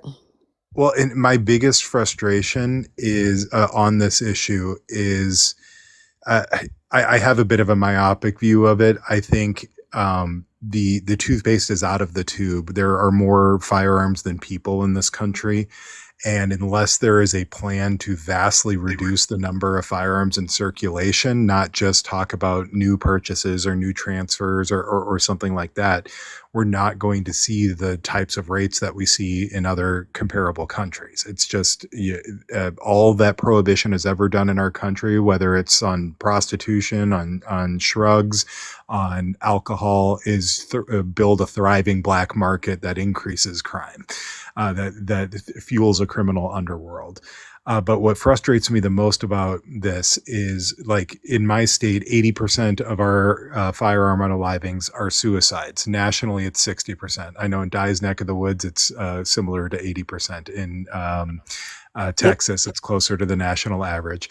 And these are generally rural white men who have owned firearms for decades and have no prohibiting factors. There's nothing that we're going to do with a firearms ban that is going to address the largest slice of the pie of firearm deaths. But there are things that we can do about universal health care, mental health access, particularly out in rural areas. I'm a volunteer EMT, and when I do a volunteer shift, there are sometimes beds not available for 200 miles. So somebody has to be transported 200 miles to get a mental health bed It's for that somebody way who's in a here. mental health crisis. It's that way here. You And could travel almost 200 miles to get a bed. Lubbock or San Angelo, we only have one facility and it has like maybe 50 beds. yeah. And, you know, I have some reservations about ex parte red flag orders, but I think that the general red flag orders with notice and hearing are a valuable tool to help people who are in crisis. But the problem is, on one side, we've got Republicans who look at anything that is short of permitting you to buy fully automatic, 50 calibers at your local hardware store without a background check or ID as an infringement on the Second Amendment. And then on the other side, we just saw this in Minnesota, where it's this all or nothing approach, where you can agree on 80% of the Annunciation family's agenda to increase security in schools, increase mental health resources, mental health beds, crisis response teams. But if you don't go along with the gun proposals, then then it's an all or nothing approach. And we're just going to use it as a weapon for the election to try to, retake power in the legislature. I wish that even if people believed that this isn't going to get, this isn't enough, fine, believe that it's not enough, but at least take action on the things that we can agree on and try to make some dents into the largest slices of the pie. Well, anything that I think I'm going to let you talk, Marshmallow. Give me 2 seconds. I think that's the thing that most people aren't aware of. If you don't watch your state house while they're in session, your state senate, please do so. A lot of people don't realize that when it comes down to something, you can see, like, there was a bill in your state. I think it was the shield, something. It was something to do with schools and fortification and things like that, but it was like non-visual fortification.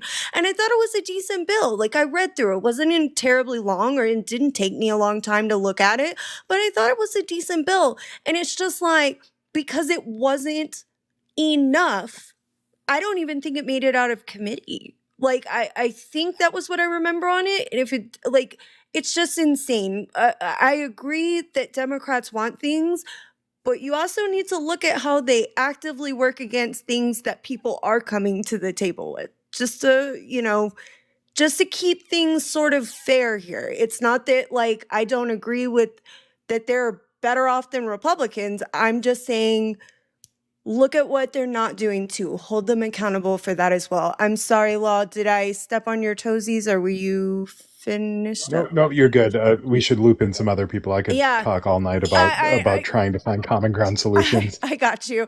We're going to go Marshmallow, then Vision, then Ray, then Shelly.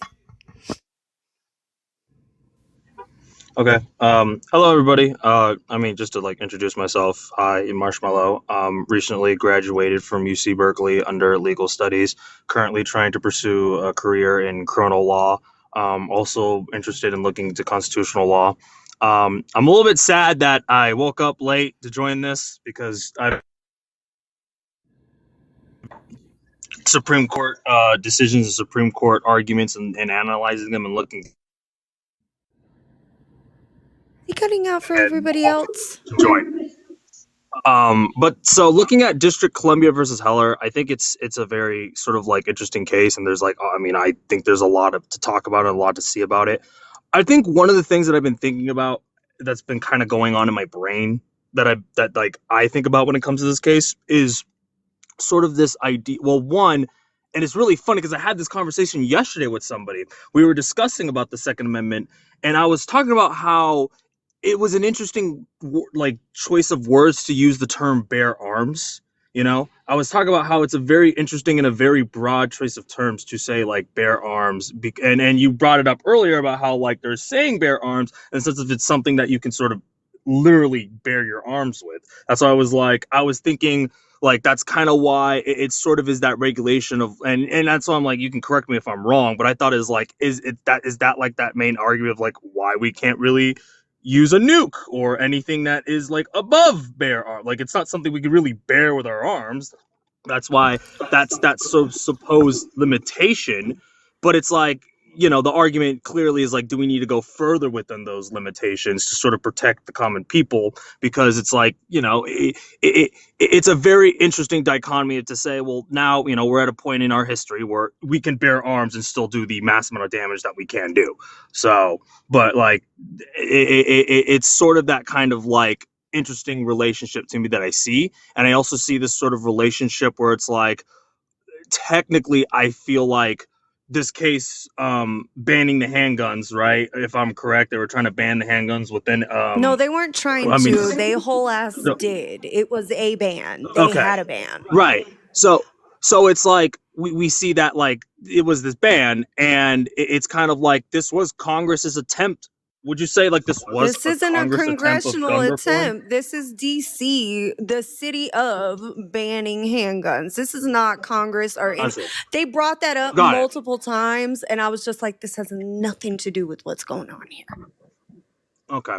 So would you say that we do need a congressional, like more of Congress involvement to sort of put this reform and evolve with us, or no? Have you been listening to anything we've been saying?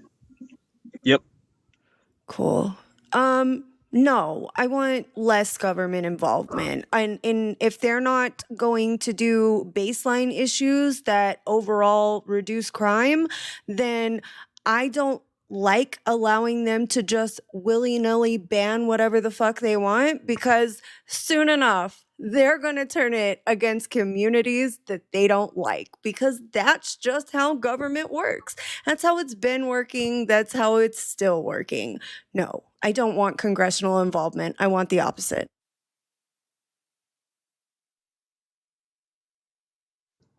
Thank you. Vision, what's up?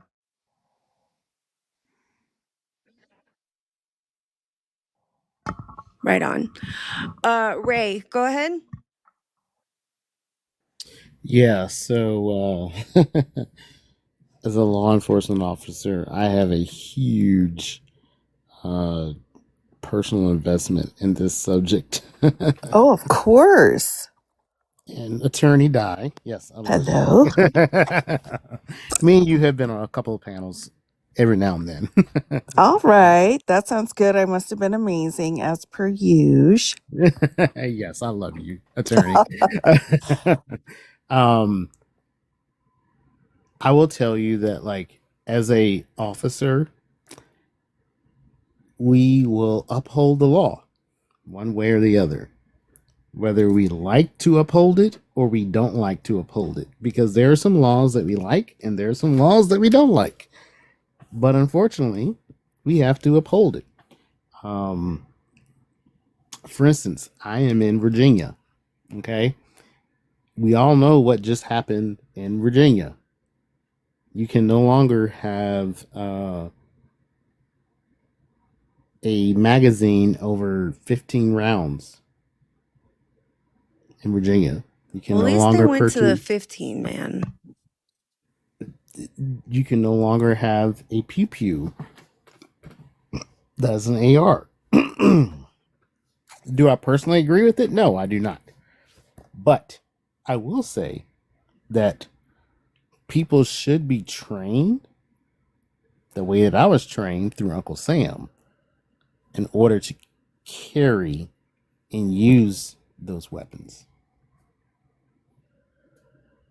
And that's where I think the common ground is lost. It reminds me a bit about taking driver's education, right? To go in and Yes. make sure you're trained. Mm-hmm. Yeah, I mean, it's not hard. Like, it took me all of 2 weeks to learn how to use an AR from the Army. And they showed me how to be proficient with it. And then when I transitioned out, and then I got to the police departments. It was like, hey, this is pretty simple. Like, I know what I'm doing. I can do X, Y, and Z. I can clear. I can fix a malfunction. X, Y, and Z. I can break it down. I can clean it. I can do everything possible. And I will tell you, it's very rough for someone who sits there and says, hey, I don't think everyone needs to have the ability to own one of these without having some type of training. Yeah, I had a question for you. Your law enforcement in Virginia, did all the bills that they passed hold an exception for you? So with my current job, yes, we have the ability to continue to hold our ARs. Of course you do. It's always amazing how people get exceptions. When it comes to our actual official duties.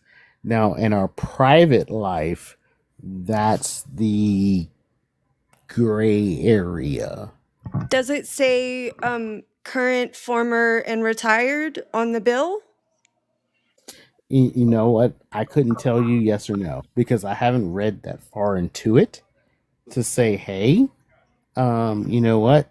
If I'm current, if I'm former, or if I'm retired, I can have X, Y, and Z. But I'm just curious. Now I got to investigate. Y'all go ahead and keep talking.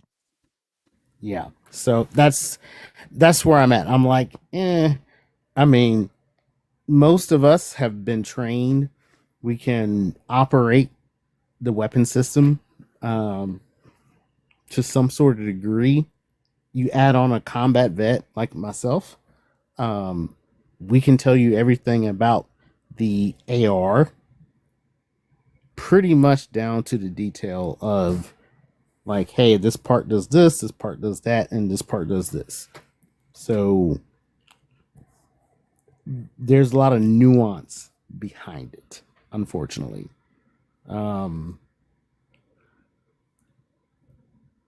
Most of us love our pew-pews, and most of us will sit there and say, yes, we're there for it. We're all about it. Me personally, I will say that if you are a citizen, I think you should be able to qualify on your system just like you drive your car.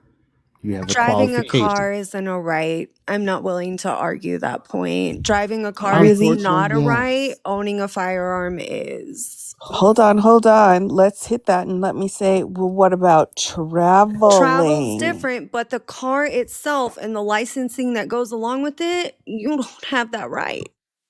It's not a right guaranteed to you. The right to travel is. The right to travel by car is not. Really? All right. Well, I'll have to debate you on that on a different night. Writing it down. No cars according to Cass because she's a weirdo. Got it. No, I'm not saying you can't have a car, but I'm saying it doesn't have the same level. Like, you still have the right to travel. You can still travel without the car. The car part is the point here. That's not the part that's guaranteed to you. But certainly you have a right to own. So I don't think I should have to qualify to own. That seems ridiculous. Beyond just a basic own a car. Own a car. No, So if you own a car, that's not what I said. Never mind. Go ahead, Shelly. I was just wondering. You said. Sir, I've already told you. It's getting late. That was my bad. I jumped in. That was my bad, Ray. No, all right. It's getting late. She's right. My name's Shelly. I am an attorney in Alaska. I practice criminal law in federal and state courts. And yes, she was right about driving is a privilege, not a right. And there's a bunch of case law on it. Right. You do have a right to defend yourself, though, don't you? That is You right. do, and that's what I was coming up to talk about, because before Heller, I was working on a case. We have this weird law up here in Alaska where they take away your right to self-defense if you're in a JNG. Oh. And that is defined very loosely. They don't even use that term in the statute. It's so vaguely worded that, like, you could be family members or something. It's a horrible statute. Oh, wow. So I had a case, a bunch of kids, young men, got charged for some firings that happened at a party between what they thought were a couple different groups of people.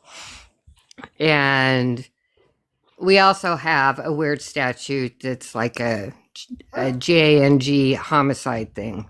So we had that to deal with as well. And so I used Heller. Well, I was using the 14th Amendment self-defense argument, and then Heller came out. So I had to rewrite it under Heller because it was easier, so that I could make the argument that the statute was unconstitutional, so that my client, who was right by his home when all of this stuff was going on and he fired, could claim self-defense and be acquitted.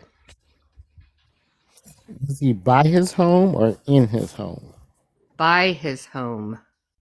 So he wasn't in his home. They share. So like his next door neighbor, and he'd been invited to the party, and he left to get ice or something, and he came back and the firing started, and he pulled out his weapon. Oh dear. So he wasn't in his curtilage of his home. He was in his curtilage. Yes, that was the argument, sir. So he was or he wasn't? He was in his curtilage. That was my argument. Heller only said right in your home. I was arguing that he was in the curtilage of his home where things were being fired around. So he made the pew-pews from his property or no? He was getting out of his car. Okay, this is just an educational live. We're not debating. No.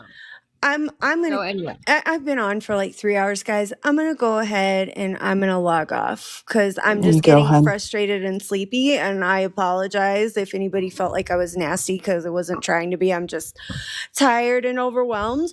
Law, always love having you. You're the best. Attorney Di, I love you too. Y'all are both amazing people, and I love having you on my panel each time. It was nice meeting everybody else. Oh wait, I know Marshmallow. It was nice to see you again. And everybody else, I want you to have a wonderful night, and I will talk to you all soon. Bye, guys. Bye. Good night. Thank you for your time. Bye, guys. Sorry if I did anything wrong. No, you didn't. It's like when you go for too long and you just get overwhelmed. Like I was just overwhelmed. You didn't do anything. You're good, babe. All right, guys. Night, night.